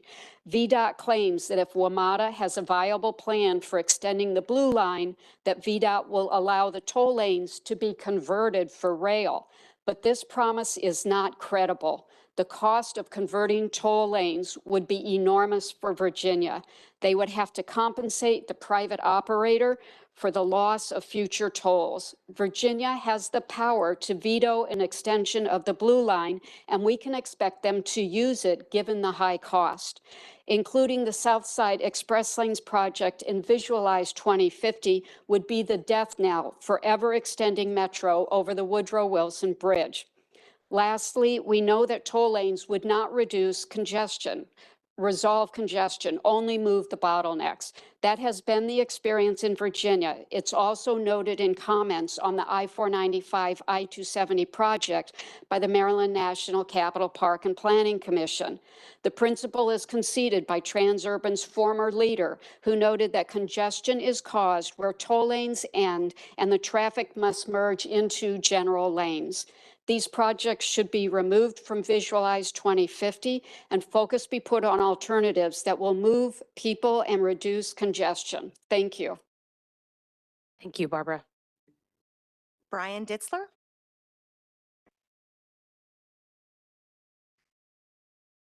Good afternoon. My name is Brian Ditzler, and I'm speaking on behalf of Maryland Advocates for Sustainable Transportation. Let me begin by saying how much I was impressed by TPB's 7-page policy framework that describes TPB's principles such as ensuring equity, accessibility, and sustainability. Your laudable goals include providing affordable and convenient multimodal options and reducing greenhouse gas emissions 50% below 2005 levels by 2030. I also learned about TPB Board Resolution R19-2021, which said that future updates to TPB's long-range transportation plan after Visualize 2045 must include consideration of multiple build scenarios for each project, an analysis of each scenario's impact on the region's goals and targets, including reduction of greenhouse gas emissions. The many new and expanded highways that have been proposed would greatly increase the number of vehicles on the highways and thereby greatly increase greenhouse gas emissions, not reduce them. Projects that would lessen such emissions, such as expansion of transit, bike, and pedestrian networks, received only half as much spending in the draft Visualize 2050 plan. Hopefully, you now realize that most of what was submitted for Visualize 2050 was not consistent with TPB's principles and goals and did not comply with TPB's updated policy for evaluating projects and their alternatives. We strongly urge this board to pause the development of Visualize 2050 and require member transportation departments to comply with TPB's updated process. Maryland DOT's proposed expansion of I-495 and I-270 is a good example of projects that did not receive adequate evaluation and active consideration of transit and other alternatives. TPB should remove the I-495 and I-270 toll lane projects from the Visualize 2050 plan or require MDOT to undertake the analysis required by TPB's updated process for evaluating projects and their alternatives. Thank you. Thank you. Next up, Jason Stanford. Thank you, Chair Henderson. My name is Jason Stanford. I'm president of the Northern Virginia Transportation Alliance, and I'm here today to speak on behalf of more than 20 business and community organizations from across Northern Virginia to share our strong support for Virginia's submitted transportation projects for Visualize 2050. These projects represent Virginia's commitment to expanding the capacity of our multimodal transportation network that supports the growing housing and economic development needs of our community. Virginia's project list includes key regional upgrades such as a new Long Bridge, major rail upgrades to I-95 corridor, BRE expansion, a significant expanded regional BRT network, I-95 bidirectional express lanes, and I-495 Southside express lanes. Furthermore, Northern Virginia has submitted a number of other critical regional transportation improvements that will move more people throughout our key corridors. We applaud Virginia's leaders for investing in transportation improvements across all modes, including roadways, transit, bike and pedestrian, and new technology to improve reliability, relieve travel congestion, and reduce travel times throughout Northern Virginia. In addition, we urge leaders in DC and Maryland to follow Virginia's example by investing in infrastructure that expands the capacity of our transportation network. For example, we implore you to improve Maryland's planned upgrades to the American Legion Bridge and I-270 that has been submitted for Visualize 2050. These improvements are essential to regional connectivity and the continued economic success of the DC area. If the DC region expects to gain 1.3 million new people and 1 million new jobs by 2050, we must continue to invest in the vital transportation infrastructure that will keep our region moving. Now that the TPB zero-based budgeting submission strategy has refocused our approach, it's time to move forward with the improvements that each jurisdiction deems vital to its continued long-term transportation needs. Therefore, we urge you to approve all projects submitted by Virginia for evaluation in the 2050 air quality conformity analysis. Thank you for your time and consideration. Thank you. Next up, Sally Stoltz. Thank you, Chair Henderson and TPB members.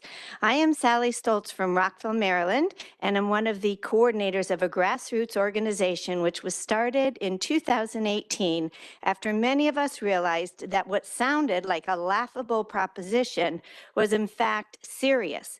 That was Governor Hogan's plan to run a toll road down the middle of I-270 and I-495. The project has had many setbacks for very good reasons, but it remains in Visualize 2050 as the I-495, I-270 express toll lanes. So let's go back to 2018. Lower I-270, which bisects Rockville, was in the final stages of the I-270 Innovative Congestion Management Project and now had 14 lanes in many places. Cars were moving at the speed limit or more. Slowdowns due to volume were essentially gone. If a backup occurred, it could be traced to an accident, bad weather, or road work. The project had solved congestion on Lower 270. Building a toll road down the middle of it would destroy all those gains and create a new nightmare. We formed don'twiden270.org and began collecting as much information as we could. The City of Rockville registered its concerns with MDOT early on, as did the National Capital Park and Planning Commission. We developed relationships with urban planners, traffic modelers, legislators, environmentalists, and other experts who studied the technical details of the project. A huge body of research was growing, and we helped disseminate it to our thousands of readers. Those readers wrote thousands of letters to MDOT during the public comment periods of the environmental impact statements, draft, supplemental, and final.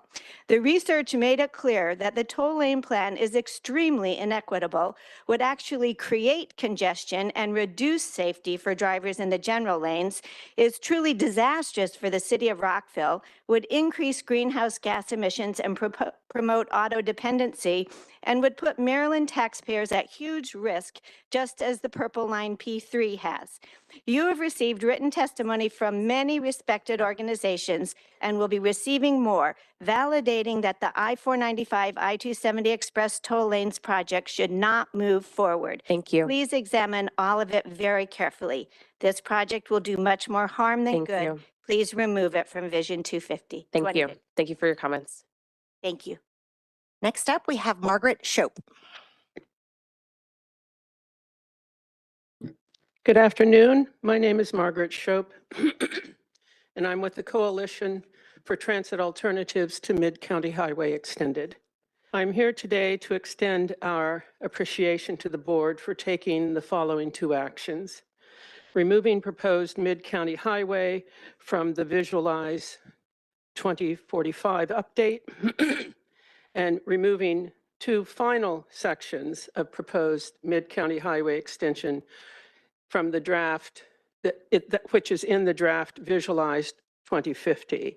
Those two projects are Maryland 118, Germantown Road extended to 350, from 355 to the roundabout at Watkins Mill.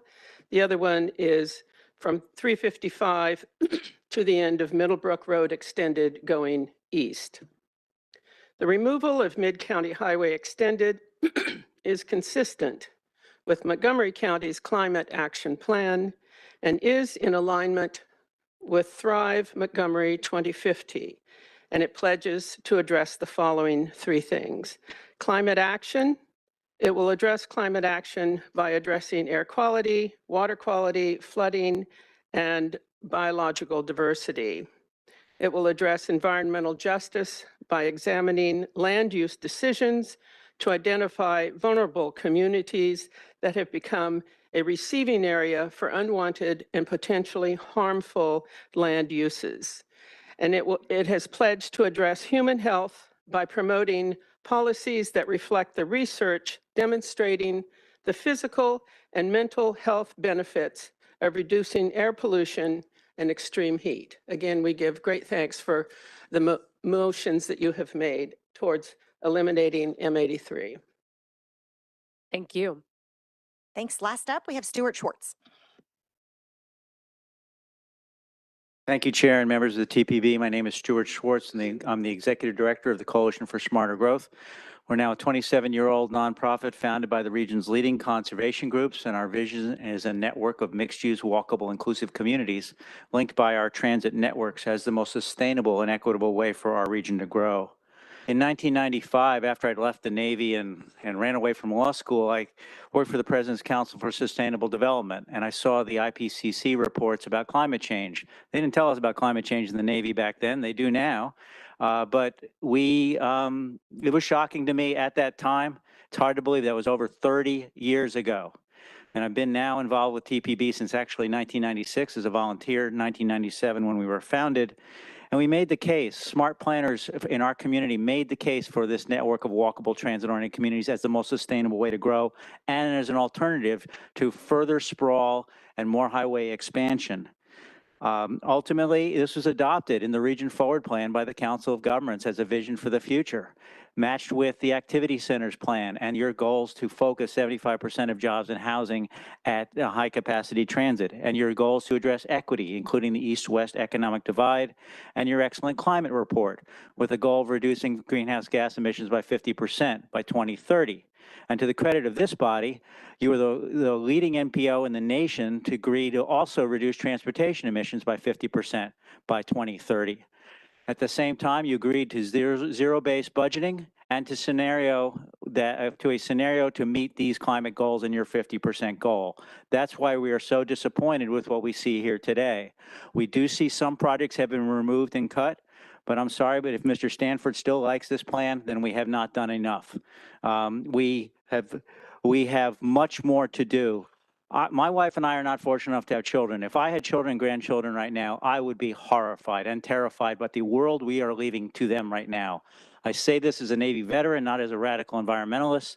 We cannot keep dragging our feet. We cannot do business as usual. You have the time to get this plan right since we started it early, and I hope you can get it right and reduce emissions by 50% by 2030. Thank you. Thank you. Lynn? Great, thanks. So that concludes our members of the public speaking. I do want to provide a short summary of the comments we received online. Between noon, Tuesday, February 20th, and noon, Wednesday, March 20th, the TPB received 10 comments via email. A summary as well as each comment can be found on our meeting webpage. It should be noted, and I just want to make this a quick heads up because I'm going to run through these pretty quickly, that all of these comments will also be included in the Visualize 2050 public comment summary, which will be provided next month. So we're continuing the running list of comments. These will also be on top of that. So here goes, 10 comments. First, Victoria Waskowitz, who's the chair of the Seminary Road Committee, provided comments in support of the transportation study funding for Seminary Road, which is Virginia 420, from I-395 to George Mason Drive, on behalf of the Seminary West Civic Association, which was co-signed by over 150 individuals. Tad Aburn submitted comments on behalf of a DC EJ coalition. Comments focused on the draft Envision 2050 plan, although I think he means Visualize 2050, and how the visionary concepts included in the DC Council's Environmental Justice Amendments Act of 2023 need to be built into that plan. The DC Council's proposal, which he said was discussed during an all-day hearing last Monday, is intended to begin to reverse the longstanding legacy of unintentional systemic environmental racism being built into transportation plans and projects, permits, and other government actions. Mr. Abram says that the TPB 2050 plan is in many ways very visionary. It unfortunately ignores the issue of high-risk air pollution hotspots being created in environmental justice communities of color across the DMV by transportation plans and projects. Sherry Conga, who is the Transportation and Smart Growth Program Manager for the Sierra Club Virginia chapter, provided input on the Visualize 2050 project list. Ms. Conga also noted that the TPB's climate change mitigation study shows that the region must reduce per capita vehicle miles traveled by 20% by 2030, with further reductions by 2050 to meet COG's greenhouse gas reduction goals, which indicates that transit and accessible bike pedestrian paths should be prioritized over highway expansions. Mrs. Barbara Ditzler, representing the League of Women Voters of Maryland, expressed concern and skepticism about some projects in the current public comment period that have greenhouse gas reduction boxes checked. They question whether there are justifications for local governments to say that their projects are in fact reducing greenhouse gas emissions. They further stated that we should be protecting our environment through implementing transit, bicycle, and pedestrian projects rather than roadway expansions. Mr. Brian Ditzler, who we have just heard from, submitted comments on behalf of the Maryland Advocates for Sustainable Transportation. He noted that the TPB has set strong greenhouse gas reduction goals in 2022, a 50% reduction in emissions by 2030 from the 2005 level, along with a set of strategies. He expressed concerns that the goals and strategies are being ignored by the TPB member transportation departments by submitting highway expansion and roadway widening projects into Visualize 2050. They request that the TPB pause the development of Visualize 2050 and require members to comply with the board's updated processes that include evaluations and alternative scenarios of each project before it's submitted into Visualize 2050. Mr. Ditzler also shared comments regarding specific projects as well. Mrs. Margaret Shope, who we just heard from, submitted comments on behalf of the TAME Coalition that expressed appreciation to the TPB for removing the proposed Mid-County Highway extension from the Visualize 2045 update and for removing two final sections of the proposed Mid-County Highway extension from Visualize 2050. The coalition stated that the removal of this project is consistent with Montgomery County's Climate Action Plan and the county's Thrive 2050 plan. Rick Rybeck, the director of Just Economics LLC, who is also a member of our Community Advisory Committee, submitted comments about how important it is that Visualize 2050 strive to reduce greenhouse gas emissions in a way that is environmentally and fiscally sustainable.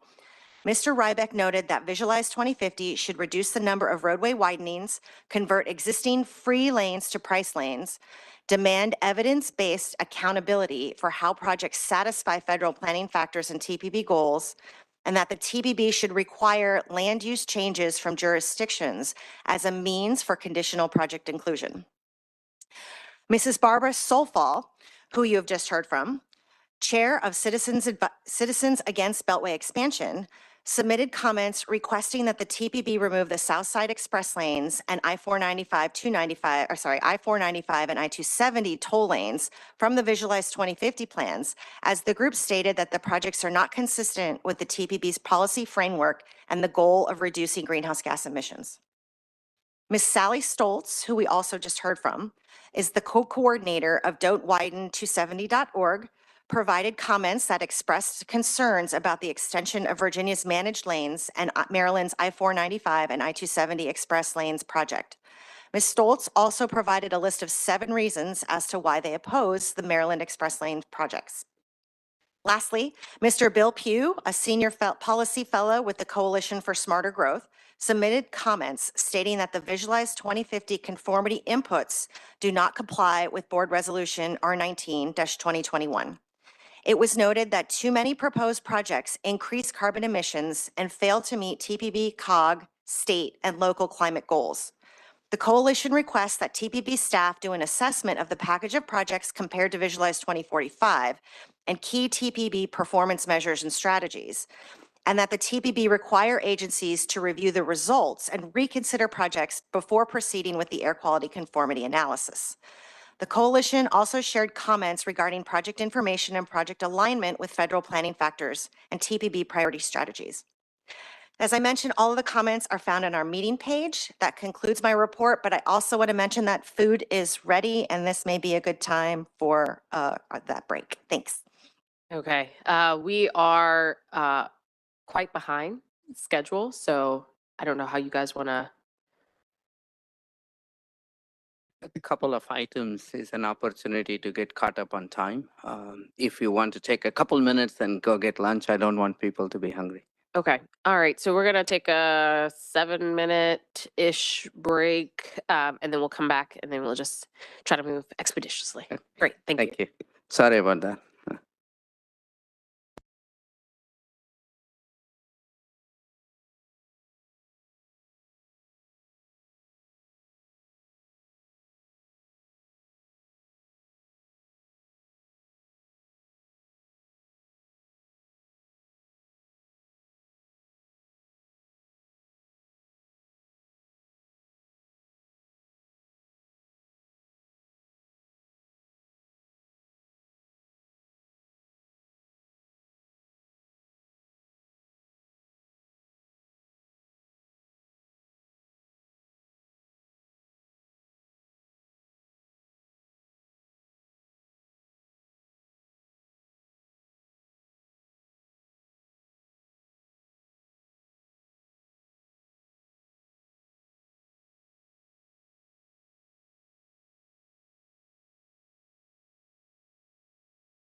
All right, guys, we're going to come back. I think we're there for the majority of the folks who are in the room. Appreciate everyone for their patience. So we're going to move to the second item on the agenda, which is the approval of the February 21st, 2024 meeting minutes. We have all been provided a written summary of this. I trust that members have reviewed. So I move that we adopt the minutes from the February 21st, 2024 meeting as provided. May I have a second to the motion? Please state your name and jurisdiction if you're going to second me. Morrison, Maryland. Thank you. All right. Are there any corrections or additions? Okay. Seeing none, so we're going to do the vote. Again, this is for the nays or abstentions. District of Columbia, Maryland, Virginia, other agencies. All right, great. The minutes are adopted. Now to item 3, the technical committee report. We have a written summary of their March 1st meeting. Amy Garbarini, who is the chair of that committee, if you're here, if you want to summarize that report for us. So I'm going to put my Amy hat on. She had to step away. So I'll just do a real quick tech committee update. So we're at tech committee, we reviewed what's on our current TPB agenda, items 7, 8, 9, and 10. So they saw pretty much what you saw with the approval of the TAP funding, our unified planning work program, snapshot, same with commuter connections. And they got the same briefing that we walked through this morning at the work session and that you will see here soon. And then we went through a couple of other additional items that presented for information and discussion. The Maryland Department of Transportation updated us on their carbon reduction program and project selection process. You will actually see a presentation on that soon. The next step, we had the 2023 Contiguous Airport System Planning Ground Access Travel Time Study. We also had a presentation on the high capacity transit local high capacity HCT local transit access study. And lastly, we had the first of a couple presentations that will be seen on the implementation considerations for on-road transportation greenhouse gas reductions strategies. So that concludes the tech committee report. Thanks. Thank you, Lynn. All right, we're going to move on to number 4, which are the reports from the Community Advisory Committee, as well as the Access for All Advisory Committee. I'm going to first turn to Ra Amin, who chairs the Community Advisory Committee. You all have a written summary of this as well. Ra? Oh, if you could just turn your mic on. Thank you. How's go. that? Everybody can hear me? Great. Good afternoon, all. Chair, TPB. It's an honor to be here. I had the opportunity to ride the Metro in, so WMATA transit, so that's always a pleasure to get to do. I know that we're really pressed for time, so I'm going to try to be as brief as possible because everyone has this report, and I do encourage you to take the time to review it. But I also would be remiss if I did not give a adequate report from the CAC, because the CAC works very, very hard and they come prepared. We had we continued 2 discussions. We met last Thursday, April the 14th, and we continued discussions with TPB staff. The first was we continued with the transportation resilience plan, and we met with TPB staff there. And I'm going to hit those highlights for you, and you have that report, so please take the time to do that. That we continued on with the program and with the air quality conformity analysis. Oh, that's for Vision 2050, my mistake here. But members' questions and comments included the following. In regards to the grants, there were concerns that localities are not taking advantage of this tremendous opportunity. It's important to get the word out to communities, and if jurisdictions are not responding, find out why. Given the second comment and question that came from the CAC was, given that this is the first of several rounds of grant funding, it will be helpful for the CAC to take a role in educating their elected officials about the funding. And Third, there were several suggestions for clarifying presentations and mapping tools. For example, don't assume that users understand acronyms. This is DC, so a lot of us, in this region, we use them all the time. But the example that was given was the CLR, that's being used for sea level rise. But what I found out that CLR is also an acronym that's used for photographers. So there could be some confusion there. So where there's room to include the whole phrase in, then maybe we should do that and watch using those acronyms. Also, the use of emphasis, equity emphasis areas are to ensure that users understand that they are TPB designated, is that me? TPP designated locations with high concentrations of low-income populations and people of color. We look forward to following up on that. And I'm gonna get through this second part real fast, which is we had continued the presentation with Ms. Finch on Visualize 2050, the public engagement process. All of us here have become very well familiar with that by now, and it's been really great work, and we're all impressed. Members' questions and comments included regarding the midterm future 2035. A member noted that there are significantly more road projects than transit projects in the list of projects. They suggested that we should seek a more equal distribution of transit and road projects. Secondly, a member noted that TPB's travel forecast should reflect WMATA's current funding challenges. They noted that in the past years, the inputs for conformity analysis included a transit constraint that limited anticipation ridership because of past WMATA funding challenges. They noted that this constraint should be reimposed because current fiscal hurdles will not be resolved in the time for this analysis. And lastly here, members said that staff should be very careful that MapQuest is accessible for people using different devices and browsers, which is very important because, as we all know, we all do use different devices and browsers, and that is an equity concern right there. And TPB staff assured us that they would follow up on us and get back. So again, I encourage the TPB to review the CAC report, and always feel free to send your questions or comments back to the CAC. And as I stand here to represent the CAC, I say it is a wonderful group to represent.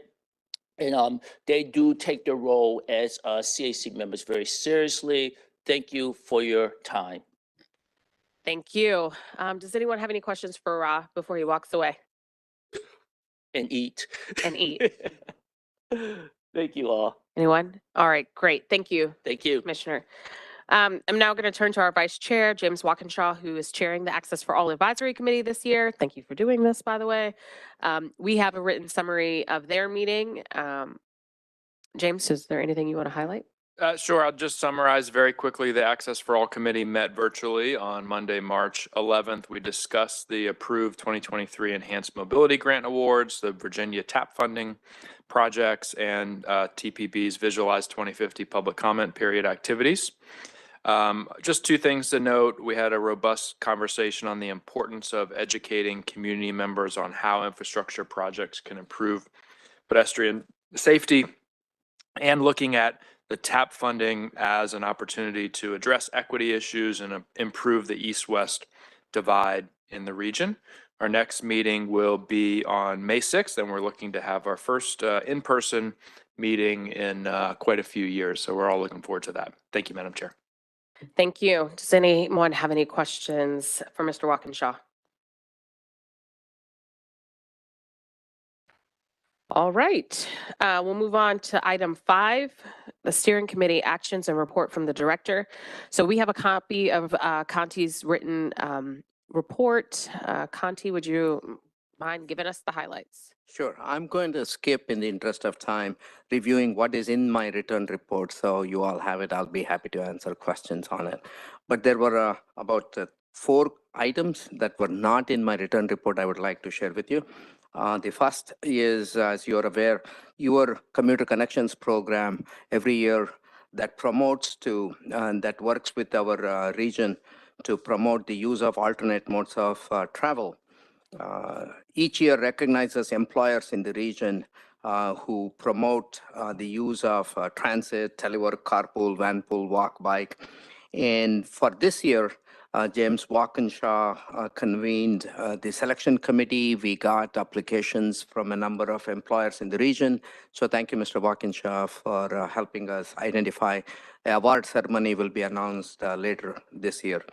Number 2, on behalf of this region, not just this region, actually the metropolitan statistical area, which includes parts of West Virginia, the region just submitted to the EPA a priority climate action plan. This was one of the key requirements for the carbon reduction program grant funds.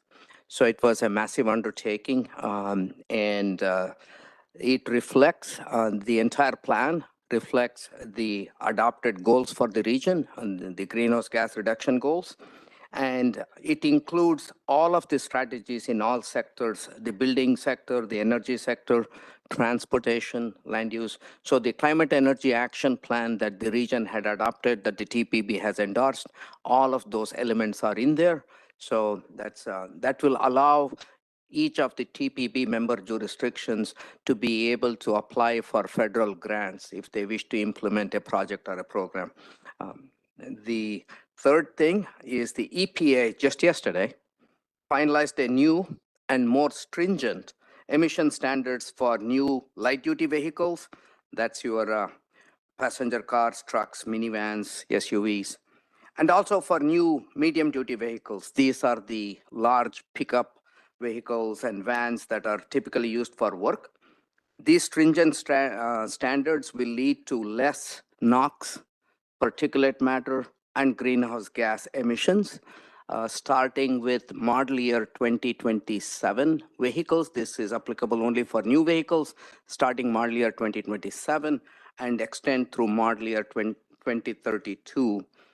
The greenhouse gas reductions are estimated to be about 50% less than what they would be.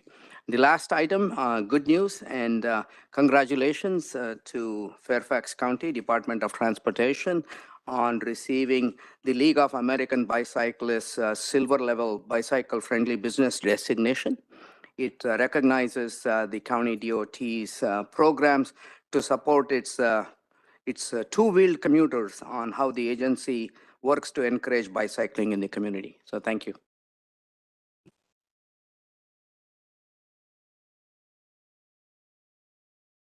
All right. Does anyone have any questions for Conti in terms of what he talked about today, but also what was in his written report?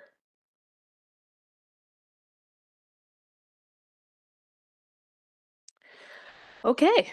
All right. We're making up some good time here. All right. So we'll move on to item 6, which are the chairman's remarks. So we have several action items today, and one very important informational item that's on the agenda under item 10. The informational item today is reviewing the new list of projects proposed for inclusion in our long-range transportation planning that we're called Visualize 2050. This is going to be a major undertaking for this calendar year. It will conclude next year.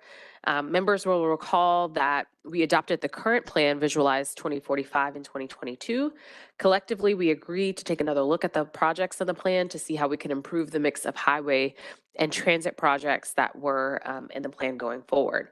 The improvements to the project list, we wanted to do such in a way that would help us take greater strides towards achieving our regional goals. So equity, sustainability, reliability, and a safe transit system to improve mobility and accessibility as well as help us achieve our goals for a cleaner air, reducing greenhouse gases that are produced by vehicles on the road.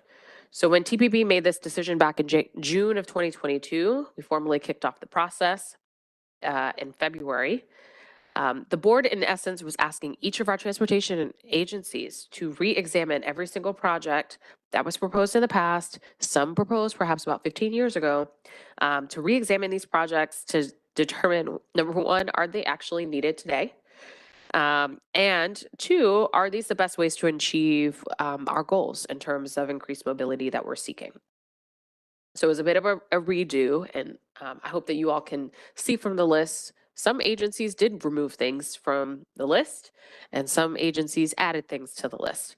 So today we're seeing what transportation projects, 24 members of the TPB plan to fund and implement over the next 25 years to meet the travel demands of our growing region, and how these projects support and advance many of the goals the region has adopted.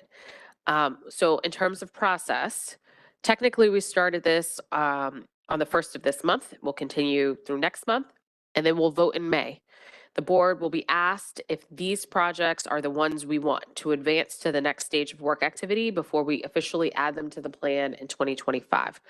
So I want to urge all the members, take a look at the documents, look at the projects in your jurisdiction, meet with your agency staff.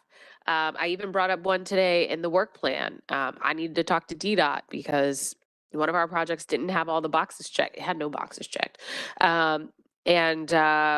I think it's super important that if there anything that comes up, we take these next 45 days to have conversations with the TPB staff in order to make some improvements. I want to make sure that we remain on track to accomplish what we set out in 2021, which is to develop an improved set of transportation projects for the region. All right, great. So we will get started on the 3 action items we have for today, and then we'll get to that informational piece. So the first, we're going to approve the FY 2025, FY 2026 TAP funding for projects specifically in Virginia. Our staff, John Swanson, will present a set of projects in Virginia being recommended by a selection committee and staff that will receive Federal Transportation Alternatives Set-Aside Program funds. So that's what TAP stands for. We are being asked to approve these recommendations. Before I turn this over to John, I believe that the District of Columbia, as well as Maryland, has also had similar funds to award, and we will receive those later. So I don't want anyone to think that Virginia is the only one moving forward. All right, John, when you're ready. Thank you for that point. Yeah, DC will be up later this year. Don't worry. And Virginia's on a 2-year cycle, so we'll be doing this again in 2 years. So yeah, I'm super excited. We have 15 really great projects in Northern Virginia, and we're going to ask you for your approval on these. These are projects that are going to make it safer for kids to walk to school, make it easier for people to access trails for transportation and recreation, and help folks in historically disadvantaged communities, many of whom don't have cars, get to use sidewalks and trails, walk and bike to get to transit and to their everyday needs. So this is really, as you can sort of tell, this program and this item really is in contrast to the major projects that you've been discussing a good part of the day and later on today. But I like to think that these kinds of projects, improving transportation for bicyclists and walkers, is no less important to the TPB. It's something that the TPB has really stood behind in your policy statements, in the planning documents that this board has consistently approved for decades. And really what we're talking about as regional planners is connectivity here, whether it's in a sort of a microsystem, helping kids get to school, helping people get to retail and places and activity centers, or the larger system as well, helping people walk or bike to transit so they can access a regional transit system. So we're talking about systems planning, we're talking about connectivity.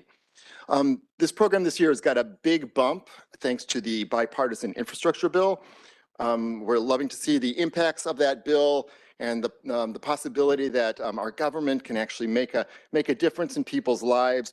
We're going to be asking you to approve nearly $20 million in projects in Northern Virginia, and that's 3 times the amount of money that we asked you to approve, that you approved 2 years ago. So I'm going to go straight to this background slide. This program is it's a federal program that provides funding for projects that are considered alternatives to traditional highway construction. It has its pedigree going back actually beyond what's listed on the screen here, back to the Transportation Enhancements Program, which was something that's been around for 30 years, and a lot of people have a lot of fond memories of that program. Something that I'm recalling, and I just thought about this the other day, I mentioned this at AFA, was over 10 years ago, Ray LaHood, who was the Secretary of Transportation at the time under President Obama, he was a sort of a no-nonsense, common sense former congressman from downstate Illinois. Someone asked him, why do you support these kinds of improvements for walking and biking? And he said, because this is what people want. People want to do this stuff. This is really responding to demand that's out there, and we see that. I pulled up some of the responses from a survey we did a few years ago, the Voices of the Region survey, that found that 35% of folks said they'd be likely or willing to walk or bike to transit if there were better crosswalks. 31% said they'd be willing to bike if there were trails or paths near their home. And 63% said they support more funding for new or wider sidewalks. So we're responding to demand, we're responding to latent demand, and in fact, I hope we're going to be inducing demand. Demand for walking, demand for biking. Actually, I should mention this on this slide, the TPB role. Why are we doing this? Because the federal government said that we would be required as a large MPO to get a sub-allocation. So we come to you for DC, Maryland, and Virginia on a separate basis. This is the process for Virginia. And I don't need to go through the details here. I would just note that it is a really thorough, extensive process. I think they're really refining the way they do this at VDOT, including an extensive pre-application period, and now culminating with this action. The Virginia project selection is a little bit complicated because the Commonwealth Transportation Board, the sort of board of directors for transportation in Virginia, plays a very specific role. The CTB district member, who is currently Mary Hines, former Arlington County board member. Mary Hines has responsibility for project allocation for a certain amount of money. We have project responsibility for another sub-allocation, and then there's a statewide pot of money. So in effect, there's 3 pots. We have worked very closely with Ms. Hines over the years. She is a regionalist. We are very much in sync in sort of our priorities, and so we kind of pooled the money and sort of thought, what are the projects that we jointly would like to see funded, and then we sort of split them up between the 2 pots. And so I think it's been a really good process. We have a selection process, which includes a panel that does a professional assessment, ranks the projects according to regional policies, and comes up with a score. And then we jointly determine these recommendations based upon consensus of the full group.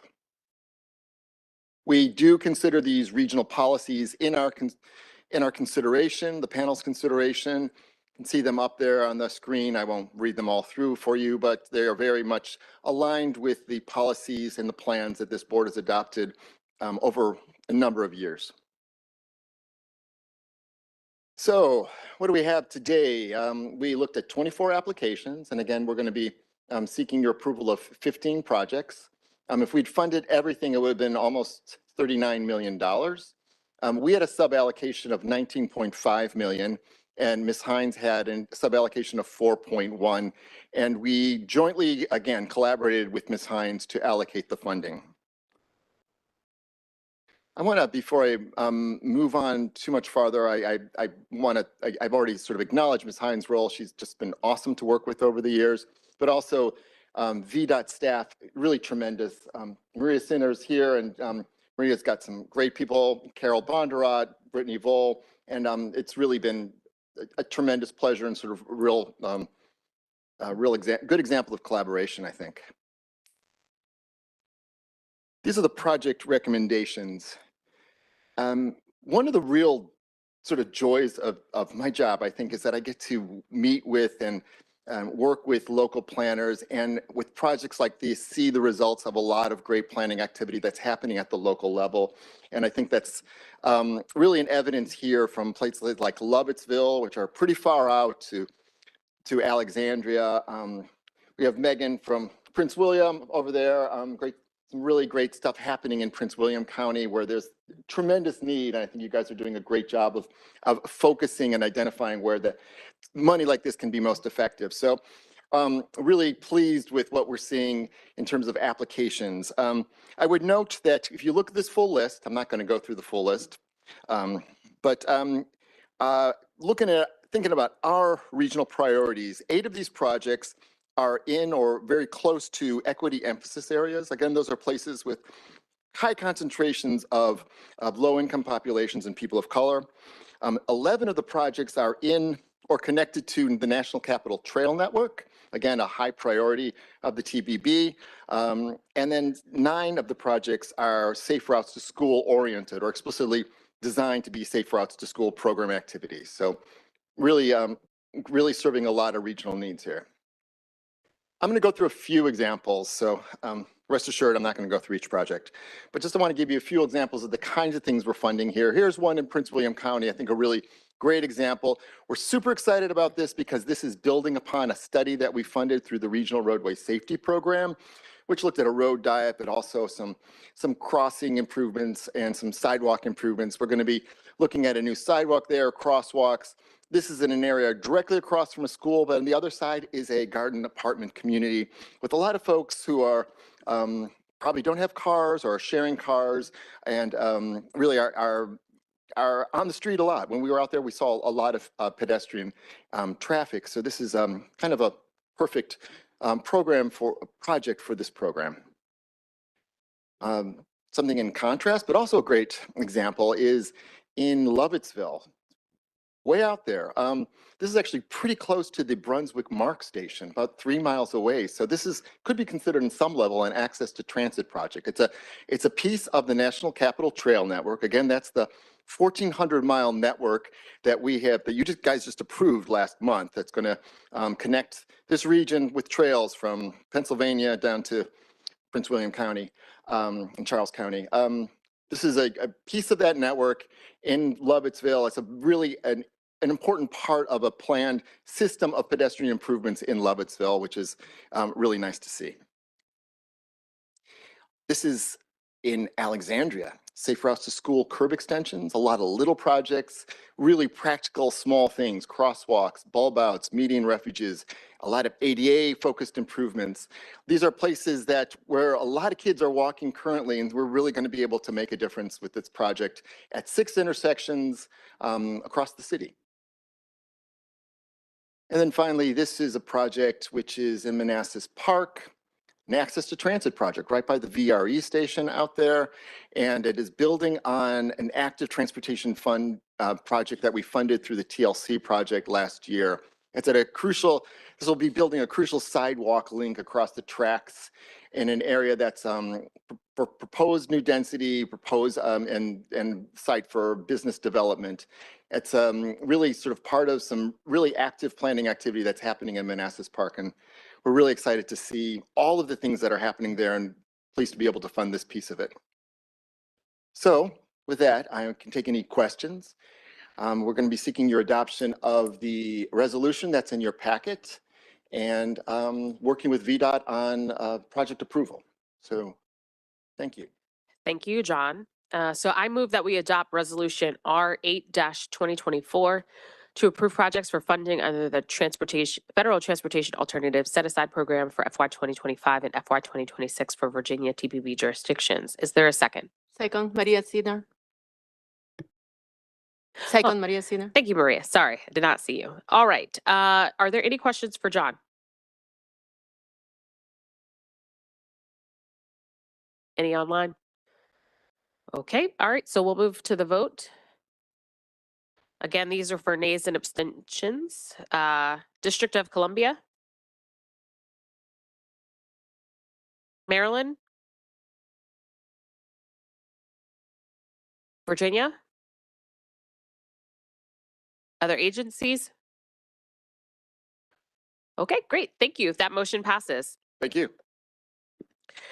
All right, we'll now move to item 8, which is an amendment to the FY 2024 Unified Planning Work Program, the FY 2024 funding to FY 2025, and the approval of the FY 2025 UPWP. All right, this is us really adopting the work activities and the budget for our next fiscal year, but the action is needed is a 2-step process. So I'll let Lynn Erickson. Oh, I was like, where'd she go? I will let Lynn explain to us what the 2-step process is, and then we'll take those votes. Lynn? Great, thanks, Chair. So this is the third time you'll have seen me talk about the UPWP. So this is our big budget process. So I'm going to be asking you for 2 resolutions today. Just a real quick catch up to where we are. I presented the bulk of the UPWP in January. What are our main activities? What are we as a board are required to do? In February, we went into a little more detail on the actual tasks and work products. And we also talked a little bit about the funding piece. And right now I can confirm that we're good to go on funding. Our total 2025 is UPWP funding is $25 million. And in order to get to $25 million, we have to do a budget amendment on the current UPWP. I presented a memo last month on carryover, so there's a couple of activities that we're not going to complete by the end of this June 30th. None of those have changed, and none of those numbers have changed, so this is exactly the same thing you saw last month. So what do we do after the board acts? I have to submit it to the U.S. Department of Transportation, where they do take some time to approve. We usually get approval in June. And then we also need funding authorizations from DDOT, MDOT, VDOT, and VDRPT. In fact, I have one that's coming to VDOT as soon as this board action is done. And then we start work on July 1st. So I would like the staff proposes two resolution approvals, adopting resolution R9 2024 that will remove funding from the 2024 UPWP. That's the amendment. We carry it over to 2025. And the second action is to approve the actual 2025 UPWP. Thank you. Great, thank you. So we'll first move to adopt R9-2024 to approve the amendment for our current fiscal year work program, the FY 2024 UPWP, the FY 2024 budget, and the carryover funding to FY 2025. Is there a second? Great. We have a That was second. James Walkinshaw, Yes. second. Thank you. We have a second from James Walkinshaw. Does anyone have any questions for Lynn about this first piece, the carryover? All right. Okay. So we're going to take the vote. Again, these are for the nays and abstentions from the District of Columbia, from Maryland, from Virginia, other agency. Oh. Was there someone who wanted to? I heard that as an aye. Oh, okay. Again, for a reminder for folks, this is just for nays and abstentions. Other agencies. All right. I believe that resolution passes. So now we have amended our current budget. We've carried over some money into next year's budget. So now I move that we adopt resolution R10-2024 to approve the FY 2025 UPWP, the work activities, and the budget for our next fiscal year. Is there a second? Great. Second from Mr. Walkinshaw from Virginia. Are there any questions for Lynn about fiscal year 2025's budget?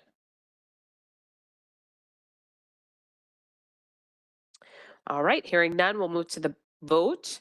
Are there any nays or abstentions from the District of Columbia? From Maryland? From Virginia? Other agencies? Great, all right. Those are all approved. Thank you, Lynn. We'll now move on to our last action item for today, which is the approval of the FY 2025 Commuter Connections Network Program. We are being asked to adopt the work activities and the budget for this regional travel demand management program, Commuter Connections. This regional activity program is funded by all 3 state DOTs. We saw a draft of this work activity in the budget last month. Our staff, Daniel Sheehan, will provide an update. Dan? Thank you very much, Chair Henderson. Yes, I'm here today to issue staff's recommendation for the TPB to approve the FY25 Community Connections Work Program. As I presented to the board back in February, the work program includes work products, services, and budgets associated with the Regional Community Connections Transportation Demand Management Program. The program was developed by TPB staff alongside DDOT, MDOT, and VDOT staff. Each of the state DOTs provide funding to the program, which this year totals to around 7.7 million. The draft document was presented to the TPB Technical Committee and the TPB in February, where we received no recommended revisions from either body. If approved, the work associated with this program will commence on July 1. And it's with that I am pleased to issue staff recommendation for the TPB to adopt resolution R11-2024. Thank you, Chair. Thank you. So I move that we adopt R11-2024 to approve the FY 2025 Commuter Connections Work Program. Is there a second? Second. Great. Thank you, Neil Harris, for that second. Are there any questions for Dan?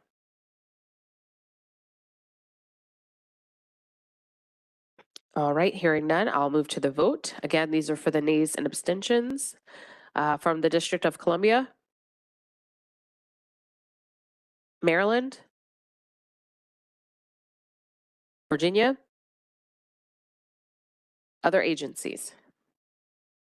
All right, I believe this resolution is approved. Thank you, Dan.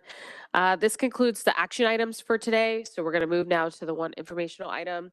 As I said in my remarks, it's a big milestone for us for the TPB as we get prepared to the eventual approval of Visualize 2025. We are currently in the public review and comment period, which extends through April 1st.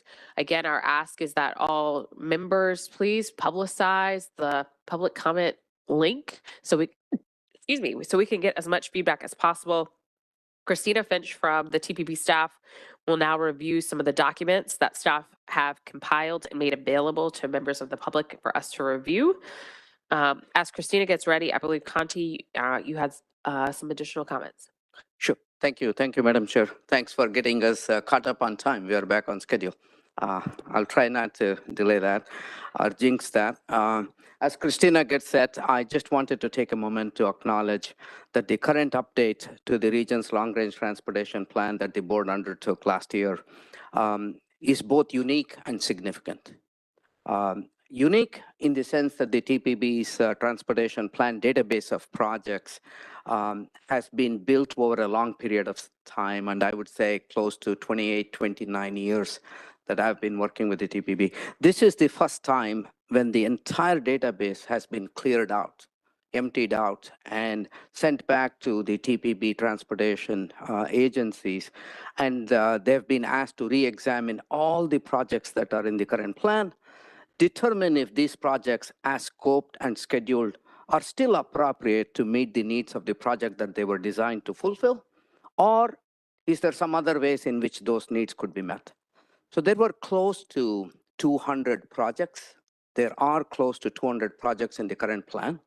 And since many projects have different multiple segments, there are about 700 different project segments in the current TPB plan. All of that was sent back, and members were asked to re-examine each one of that. And that is what they have done over the past 12 months. And 19 of the 24 TPB member agencies have provided inputs re-examining those projects. So we have now gone from maybe 200 projects to about 150 or so projects. We've gone from 700 different segments to close to about 600 different segments. Those are just numbers, but there are also changes to the scope of the project. Majority of the projects now have bike ped accommodation built into them, which goes to the point that John was making earlier. So one thing I do want to recognize is that as the TPB, your agency staffs have worked very hard, incredibly hard in re-examining everything, resubmitting everything, and they have done it at the same time that the TPB was transitioning into a new project database. And the project description sheets had been significantly changed, new questions asked. And also, we were asking them to provide some specific information that will help us assess the projects that are being submitted.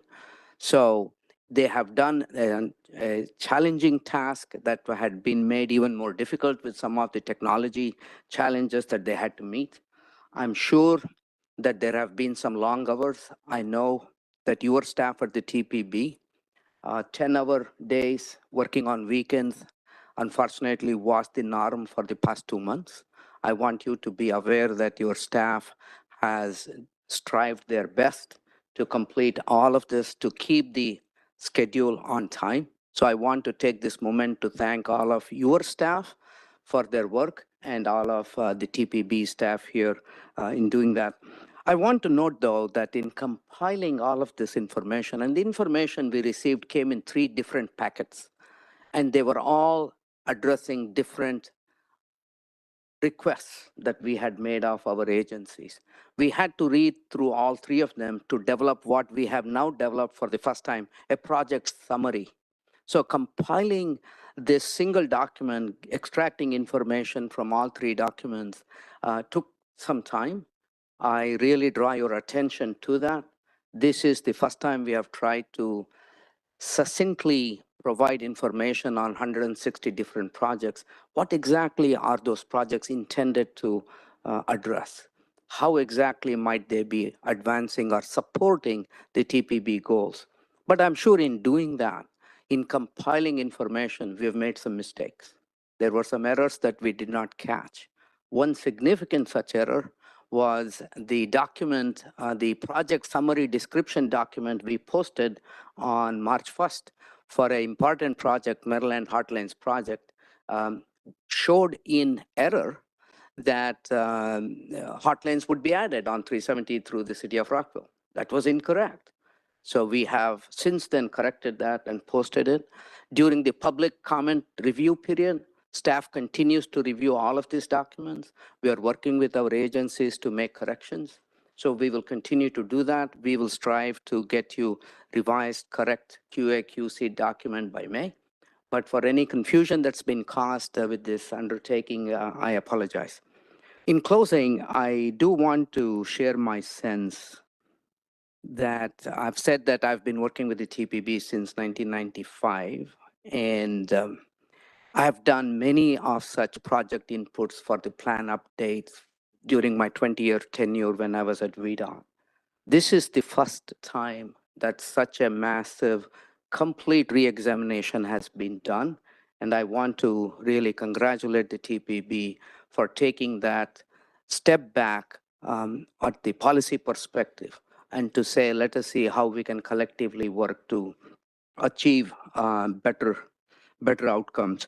So it is my sense that this re-examination and resubmission of projects for the long-range plan has led to a much improved mix of projects that better match the current needs and thinking of how best to address our transportation needs.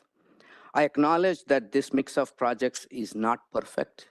It will not match everyone's vision of what is the best way of addressing a need, but it is, in my opinion, a much improved mix of projects. It is something that this board can build on, and the future updates can only get us to a better place of achieving more of our goals.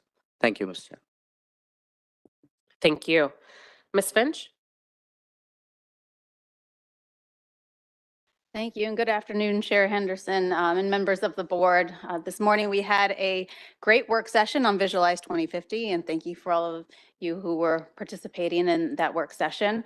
I will go through the key information now more quickly for members that were not able to attend the morning session. This presentation will review key information drafted for the next National Capital Region Transportation Plan, Visualize 2050, that will be used to complete the air quality analysis of the 25+ year plan and the related 4-year transportation improvement program.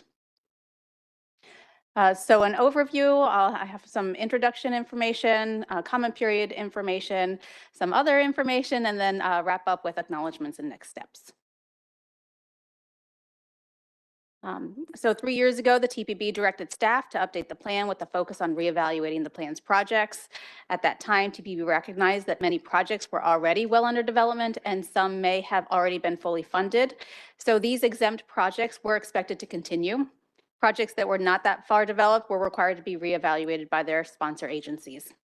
Following the approval of the Visualize 2045 plan, the TPB approved the technical input solicitation, which included guiding documents, including scenario analysis compilation from the past for agencies to evaluate their projects for Visualize 2050. In March last year, the TPB held listening sessions with member agencies of each state to discuss the types of projects the TPB would like to see proposed for inclusion, and agencies shared their processes for re-examining their list of future projects. For the remainder of last year, agencies worked on their project submissions. TPB held many technical assistance sessions, and this year, TPB staff has been preparing the information that's now available for this comment period. This is the project input schedule. It's just, I want to note here that there is more to come. These are just the regionally significant for air quality projects that we have received through the end of last year and that are available now. And this graphic shows simply where we are in the plan development process at the beginning of this second comment period. And then we have one more comment period next year, aiming for a completion date and approval of the full Visualize 2050 plan next June 2025. The National Capital Region already has a very robust transportation system outlined here that serves people's daily needs to get to many different places. Or to deliver many different goods, or to spend time simply with people in person. And you know the many, many, many reasons that people choose to travel on a daily basis. However, traveling has its challenges, and though our region is fortunate to have many options for people to travel, people still encounter difficulties when trying to get from here to there. Which is why so many people are working hard to make the transportation system better for everyone, including residents, employees, and visitors traveling within and through our region. And we hope that the plans we're making now will serve people's transportation needs well into the future, including 25 plus years from now. So looking at transportation and air quality, the connection between the two, there is a lot of information that goes into analyzing air quality impacts from transportation. Certainly, forecast changes in population, employment, and land use affect travel demand and patterns. Roadway and transit capacity changes impact travel behavior and vehicle use. Fossil fueled motor vehicle emissions impact air quality. And the TPB measures the attainment of future air quality goals via the air quality conformity analysis. There is a robust modeling effort to conduct the analysis, all to determine if the plan and the program are consistent with EPA approved mobile source emissions budgets, and if they're contributing to annual emissions reductions. So moving on to the comment period information. These are the many different methods that we have used to get the word out about the comment period, and I won't go through all of these. I do want to highlight the MetroQuest form that's available on our website, and I'll talk about that in a little bit more detail. These are all of the comment period materials that we have available on the Visualize 2050 website. The top two noted here, the air quality conformity project input table and scope of work, are the main key documents because those are the two that you will be asked to approve in May, and those have remained unchanged during this comment period. And I'll go through each of these in a little bit of detail. So this one is the first of the two items that we'll be asking you to approve. It's the conformity project inputs table. And it lists every single conformity segment, portion of a project that will get coded into the model. And there are changes highlighted from the current Visualize 2045 plan. The rows that have blue or are struck through, those projects are not continuing. Then the ones that are highlighted in yellow all the way across, those are new projects. Where there is a cell highlighted, but the rest of the row is in white. That's just an update in that yellow cell of new information. Then the next one, other key document, is the air quality conformity scope of work. Basically, it details the analysis that we must do to comply with the air quality conformity regulations. And in the scope of work, There is a key table with more details about the network inputs of their projects, the land activity, the COG-approved Cooperative 10 Round 10 forecasts are the ones that will be used to provide the land use inputs. And then the assumptions for HOV and HOT use in the future. This is a diagram that we created to explain the air quality conformity analysis inputs, all to explain how are we going to assess if the total ozone emissions from the Visualized 2050 plan are below EPA approved levels. And so there are many different pieces of data that go into this modeling effort. So moving on to the MetroQuest comment form. It is available on the website, and there are 5 screens to it. The first one being an introduction, the next one being the diagram I just showed about air quality, and the next 2 are the project inputs, and the last one is a wrap-up with demographic questions. So the focus for this comment period is the regionally significant 4 air quality projects. And although there are many transportation projects in the region, and we will have many in the region in the future, and they will also be reflected in the final plan, the smaller scale roadway, bicycle, pedestrian, and transit projects, as well as maintenance and operations projects, are not included in this comment period.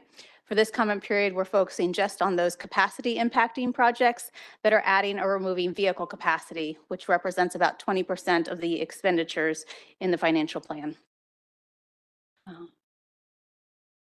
On this slide, we have listed all of the primary project types that agencies may select when submitting their projects through our database system. You can see that only a subset of those projects on the left are the ones that we're concerned about now for the air quality conformity analysis. So highlighting a little bit more about the 2 project-related slides in the MetroQuest comment form. This first one highlights the multimodal access and capacity reduction projects. The second one highlights general purpose roadway projects. And then in addition, we have provided a project summary table with supplementary materials to better understand the projects, linked to each project name on the left side of the table. You can find the full information that we have stored in our database that the agencies have provided to us. We have the cost estimate, the completion year, and the type of project, and then how each project aligns with TPP goals. So some additional information, thinking about finances, some projects, remember, already have programmed funding on them. Other projects have reasonably anticipated funding in the future. All projects have been screened by our staff and are presented in this comment period because funding expectations are reasonable for inclusion in the plan. So regionally significant projects without reasonably anticipated funding will not be included in the conformity analysis or the financial plan. They will not be included in Visualize 2050 as a construction or implementation project, but they may be listed as a study and not coded in the conformity table. Not regionally significant projects like trails and intersections, state of good repair projects, and operations costs will be part of the overall financial plan as required for the Visualize 2050 plan.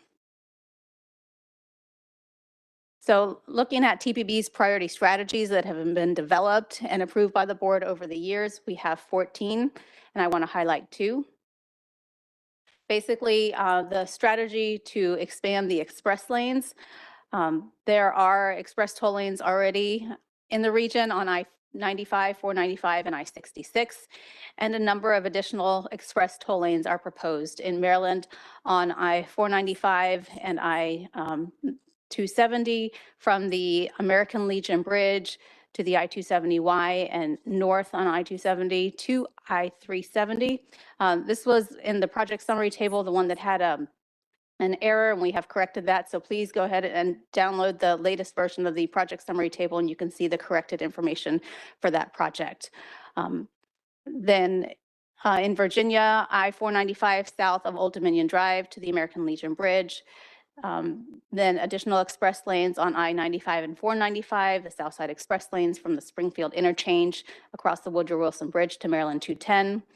I-95 bidirectional express toll lanes, so 5 lanes between Turkey Cock Run to Opitz Boulevard. Additional access for trucks on I-495 and 95 express lanes to match what is already being done on I-66 outside the Beltway.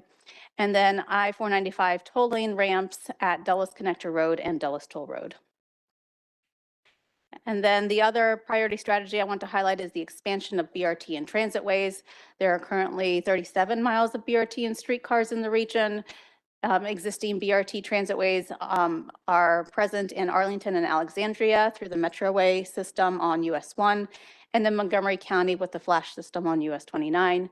Additional proposed BRT transit ways are proposed in Maryland, DC, and Virginia, and I won't go through all of those listed here, but you can see them there.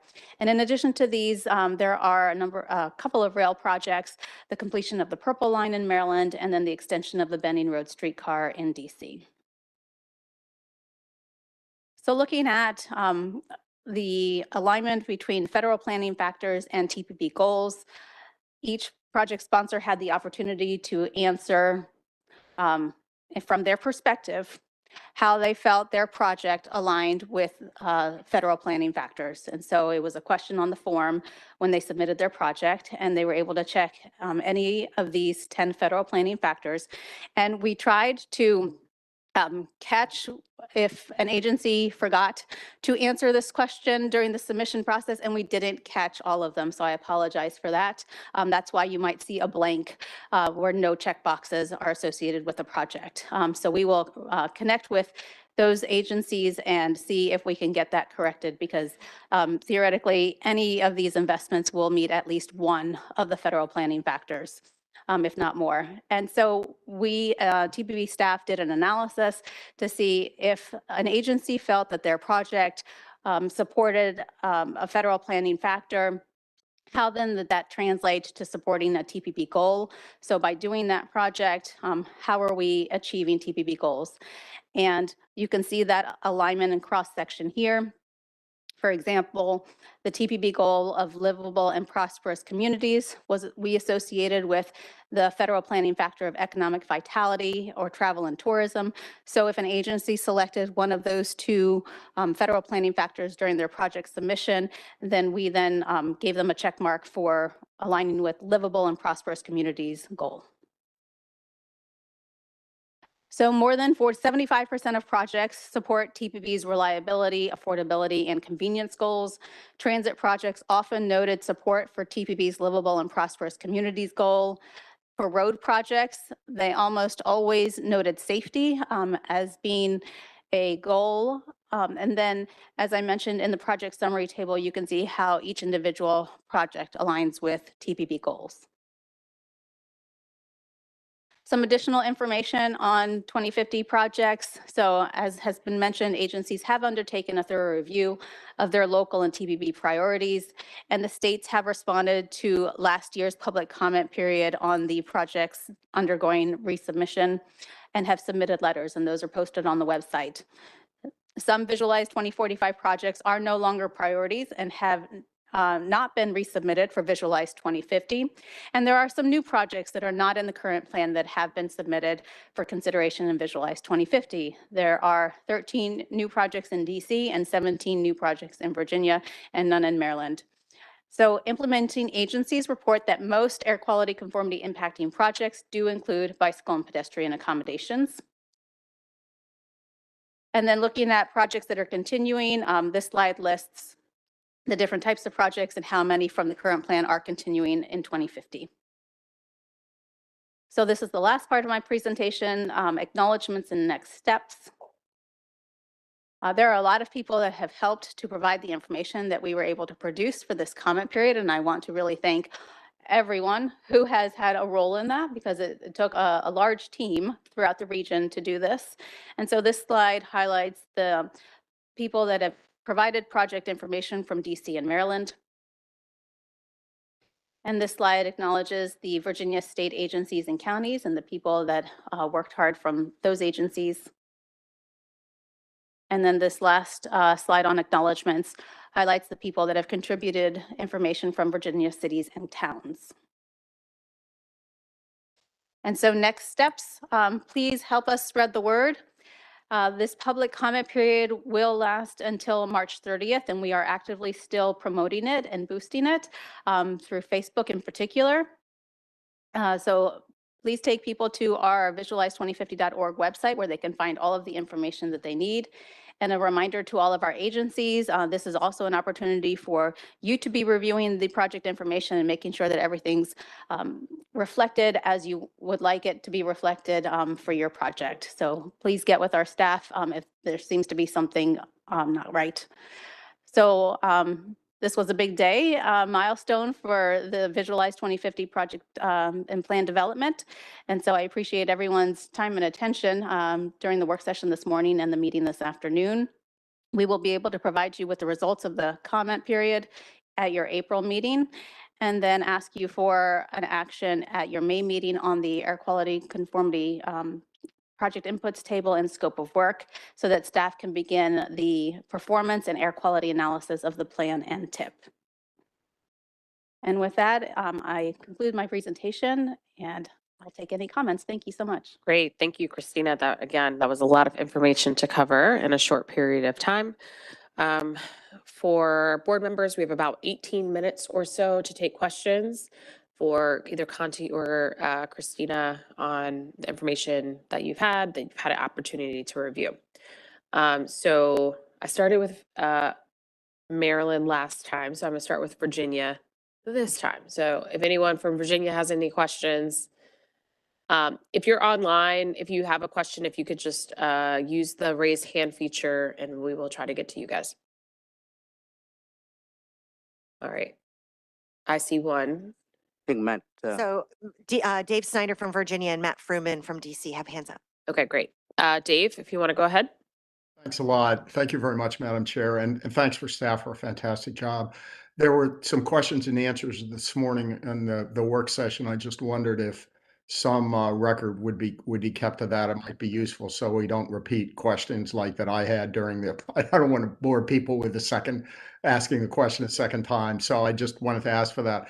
The second thing is in terms of the public comment website. So I went through it. Is there any place where people can make general comments? That is, I like the fact that you're getting people to comment on specific projects, but I wasn't sure that if people, were impatient or there was one particular project that they wanted to comment on, is there the option to do that? And thanks again for a huge amount of work by staff. And thank you, Madam Chair, for being so patient with my questions. Thank you for your question, Mr. Snyder.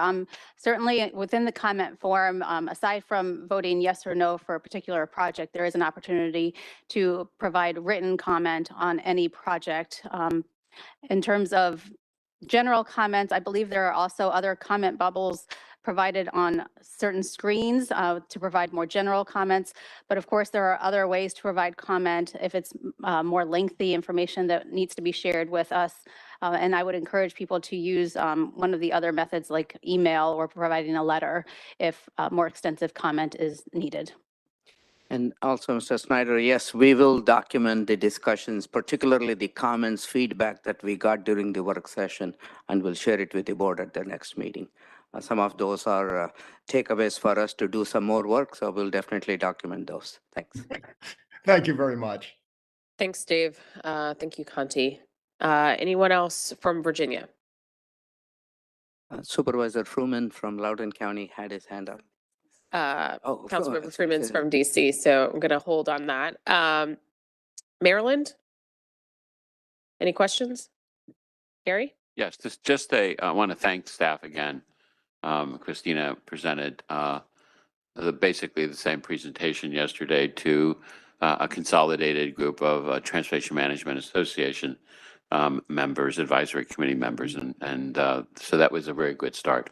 I also want to say that because of some of the discussion and some of the confusion about the 495-270 project, that I would request that in the April meeting that MDOT be allowed to clarify the changes to the project and to update everybody so that there is no confusion about what's being proposed in the conformity analysis.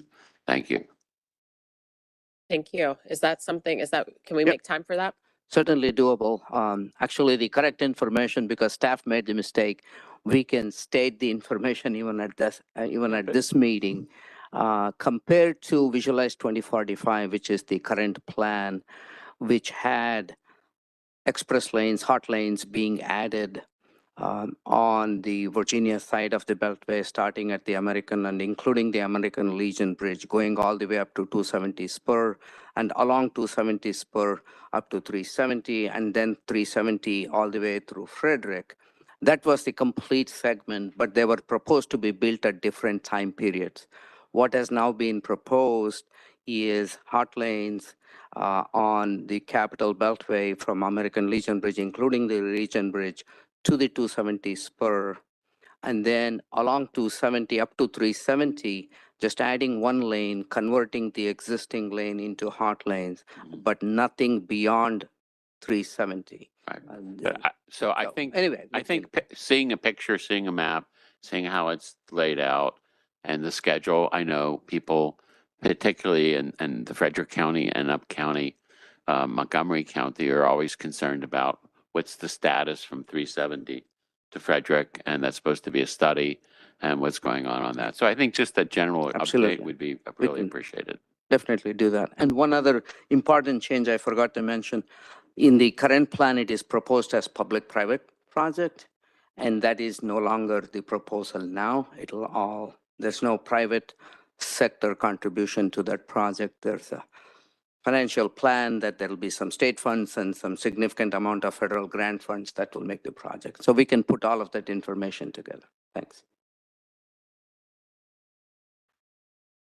Well, hold on. Is yours specifically a follow-up to Gary's? Well, I think it's on this, probably likely on the same theme, so then I can probably address it all together. Okay. If you want to go ahead. Monique Ashton, City of Rockville. I want to thank you all for the correction that you've made. And I mentioned earlier, I agree with my colleague that there's still confusion in the community that several of us electors are hearing. And then we also want to make sure it's clear for transparency purposes. Even in the corrected document, pages 4 and 6, the way it's written doesn't clearly articulate the change.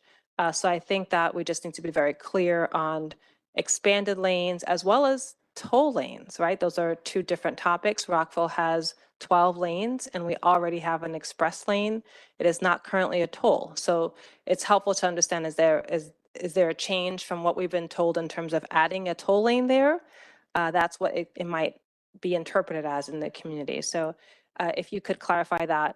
The second thing is, how are we evaluating the air quality index with some of these projects, given that COG presented at the previous COG board meeting, WMATA, for example, is cutting several, or potentially cutting several bus lines. So we're seeing potential cuts in mass transit from what the infrastructure we have right now that might cause more car trips. So I'm wondering how you're going to evaluate that in terms of your air quality index goals. So thanks for the question. We'll definitely work to get clarified what is the project description to all of the localities that you can use as you reach out to your residents. On the air quality question, particularly on changes to any transportation system, including transit bus routes or service hours, service frequencies, that sort of thing. There are two things that happen. With the TPB, we do an air quality conformity analysis that is essentially forward-looking. We look to the future for the next 25 years. What would the emissions in our region be strictly from the on-road sector and compare that to a federally approved level? So that's estimating, that is a little bit of forecasting and assuming a lot of things happen in the next 25 years. But the kinds of impacts that you were mentioning, as I understood it, we make a change today to some transit service, and then that might have an effect of people driving more and causing more emissions. That is a part where Council of Governments, working with the state air agencies, have monitors, air quality monitors throughout the region. So we collect data from that, and the EPA reviews and certifies that data, and that data is available. That is a more immediate on-the-ground assessment as to what has happened to the emissions. So there is a way to look at those emission readings and say, what was it last year? What is it this year? To do that almost on a monthly basis, I don't know. That's outside of my knowledge of, I think it might be a little bit challenging, but there are ways to get data on the empirical air quality. And that's what the air quality index is announced based on. Thank you. And I would just add, from the public's perspective, they see potential cutbacks in mass transit, that, and then a potential focus on investments in non-mass transit, and it does worry our residents. So, and it worries environmentalists as well. So I think that they may be separate, but they're related as well, and we have to watch it if we're going to meet our goals. Thanks, Monique. Yeah, so I just want to appreciate Montgomery County's request that we take some time next month to talk through the process. And I think something that's important is there's what happens in the long-term regional modeling framework, and then where are we actually putting resources now in terms of project advancement. So it's certainly the case that American Legion Bridge to the 270 spur to the Montgomery Mall area is the construction focus. And the study focuses on the 270 north section in terms of above the ICC or 370 to Frederick. And we're happy to talk more, about the middle section in the middle and how that plays out in the regional modeling and how that plays out and what are the next steps that the department is taking as part of not only a roadway project, but a multimodal program that we've been evaluating and advancing over the past few months. So look forward to that. And April will be a good check-in, but there will probably be more conversations we'll all need to have subsequently to really talk through the potential direction of the project, policy choices around the delivery method, how transit and transportation alternatives are advanced on the corridors. The one other thing I just want to mention from the Maryland side is, of course, these have a number of important projects. There are some projects that are very important to the administration that are at a study phase, things like the Southern Maryland Rapid Transit project that help to advance some of the challenges that we see. And certainly, some of those projects that are at nascent stages because we're trying to shift the overall direction of the program may not all see here, but are things that we will be looking to work collaboratively with partners to advance and make their ways into future plans. Thank you. Thank you. Matt Furman from the District of Columbia. Thank you very much. My curiosity was piqued in some of the public comments about the toll roads proposed for the Wilson Bridge and the potential conflict with a potential extension of the Blue Line. And I'm just curious how the staff takes into account potential conflicts in the future between a proposal in one place where there might be another proposal in the same place at a different time. How do you balance that? How does it work into the way in which you're analyzing proposals? Okay, Mr. Freeman, thank you. This is Kanti. I'll take a crack at sharing my thoughts, but I'm happy to defer to VDOT. The question, the comment earlier was on a Virginia project that they're calling the 495 South project, which proposes to extend the existing hot lanes on the Virginia Beltway from Springfield all the way to American Legion Bridge. And the comment earlier was, we as a region have been envisioning and aspiring to have Metro Rail go across the Woodrow Wilson Bridge and reach out to parts of Maryland.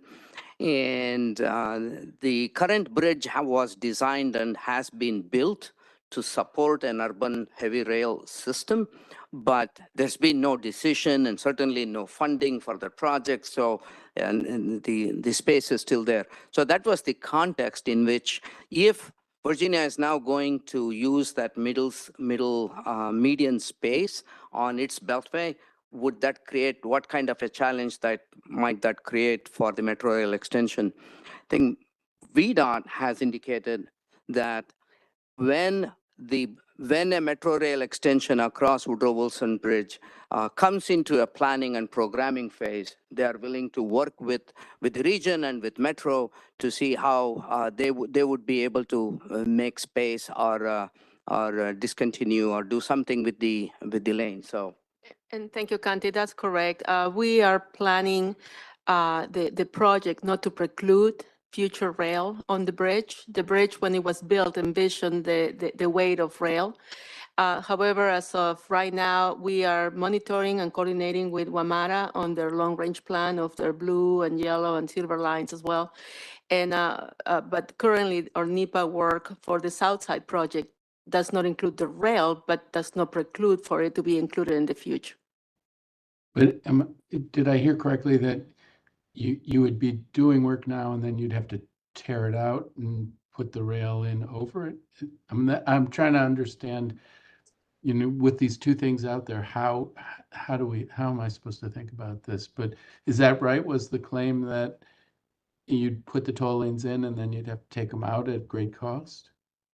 Question was, do you anticipate having to remove the lanes that would be added now at some future date when the metro rail becomes available? When the metro rail becomes a plan, we will have to coordinate with WMATA and try to see how we can accommodate their alignment. Okay, thank you very much. Thank you, Matt. James? Yeah, thank you, Madam Chair. I just want to add from my perspective, I mean, this is a concern that I think a lot of us in Northern Virginia have about this project. I will say it has already been and will continue to be a very robust dialogue on this topic in Northern Virginia. One of the public commenters earlier raised the issue of the potential contract to operate the toll lanes and ensuring that that potential future contract doesn't make it more difficult to convert one of those lanes to Metro's usage in the future. So that's something that I'll speak for myself, and I think others in Northern Virginia will certainly be looking at very carefully. And I know a lot of folks in the community share that concern as well. Thank you. Thank you. I'm going to take chair. We have more questions. Victor? Hi, I just wanted to add to that conversation briefly. The gentleman from Virginia actually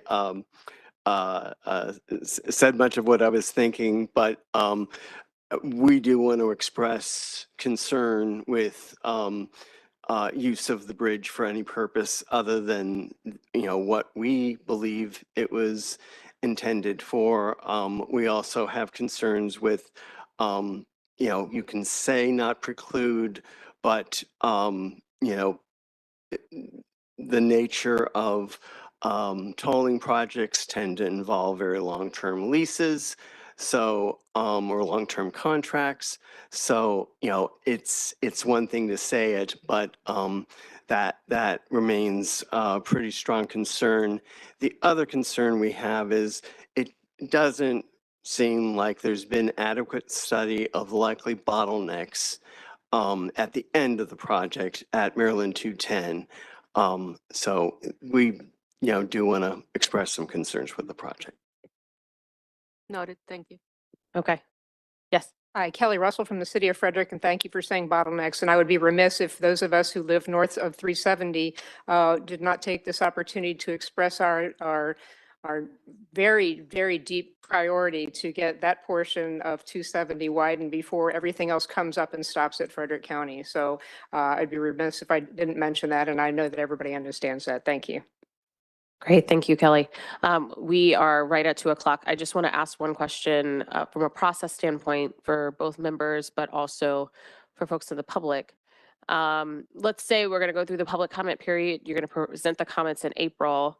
What if there's overwhelming opposition to a handful of projects? What's the process for amending the list? Is there a process, or is it just a vote yes for everything or vote no for everything? Good question. I think the board has the full prerogative to make line item changes to the table of projects that will be brought to them in May. So it is not take one, take all. You can, if there are projects that the board collectively feels is not at a point where it can get the support of the board to proceed further, it can just leave those behind and move on the rest that are indeed ready. All right. Thank you, Conti. And with that, that's all the time we have for today. I think if, as folks go back to their home agencies and jurisdictions, as you review the list, if there's a desire for some additional question and answer session, I think we could probably try to build that into the agenda for next month's meeting before we vote in May. Remember, the next meeting is on April 17th, and that will be an in-person hybrid meeting as well. Come join us in person. You also get lunch. It would be nice to meet some of you from the other jurisdictions. But with that, we are adjourned. Enjoy the rest of your day. Thank you.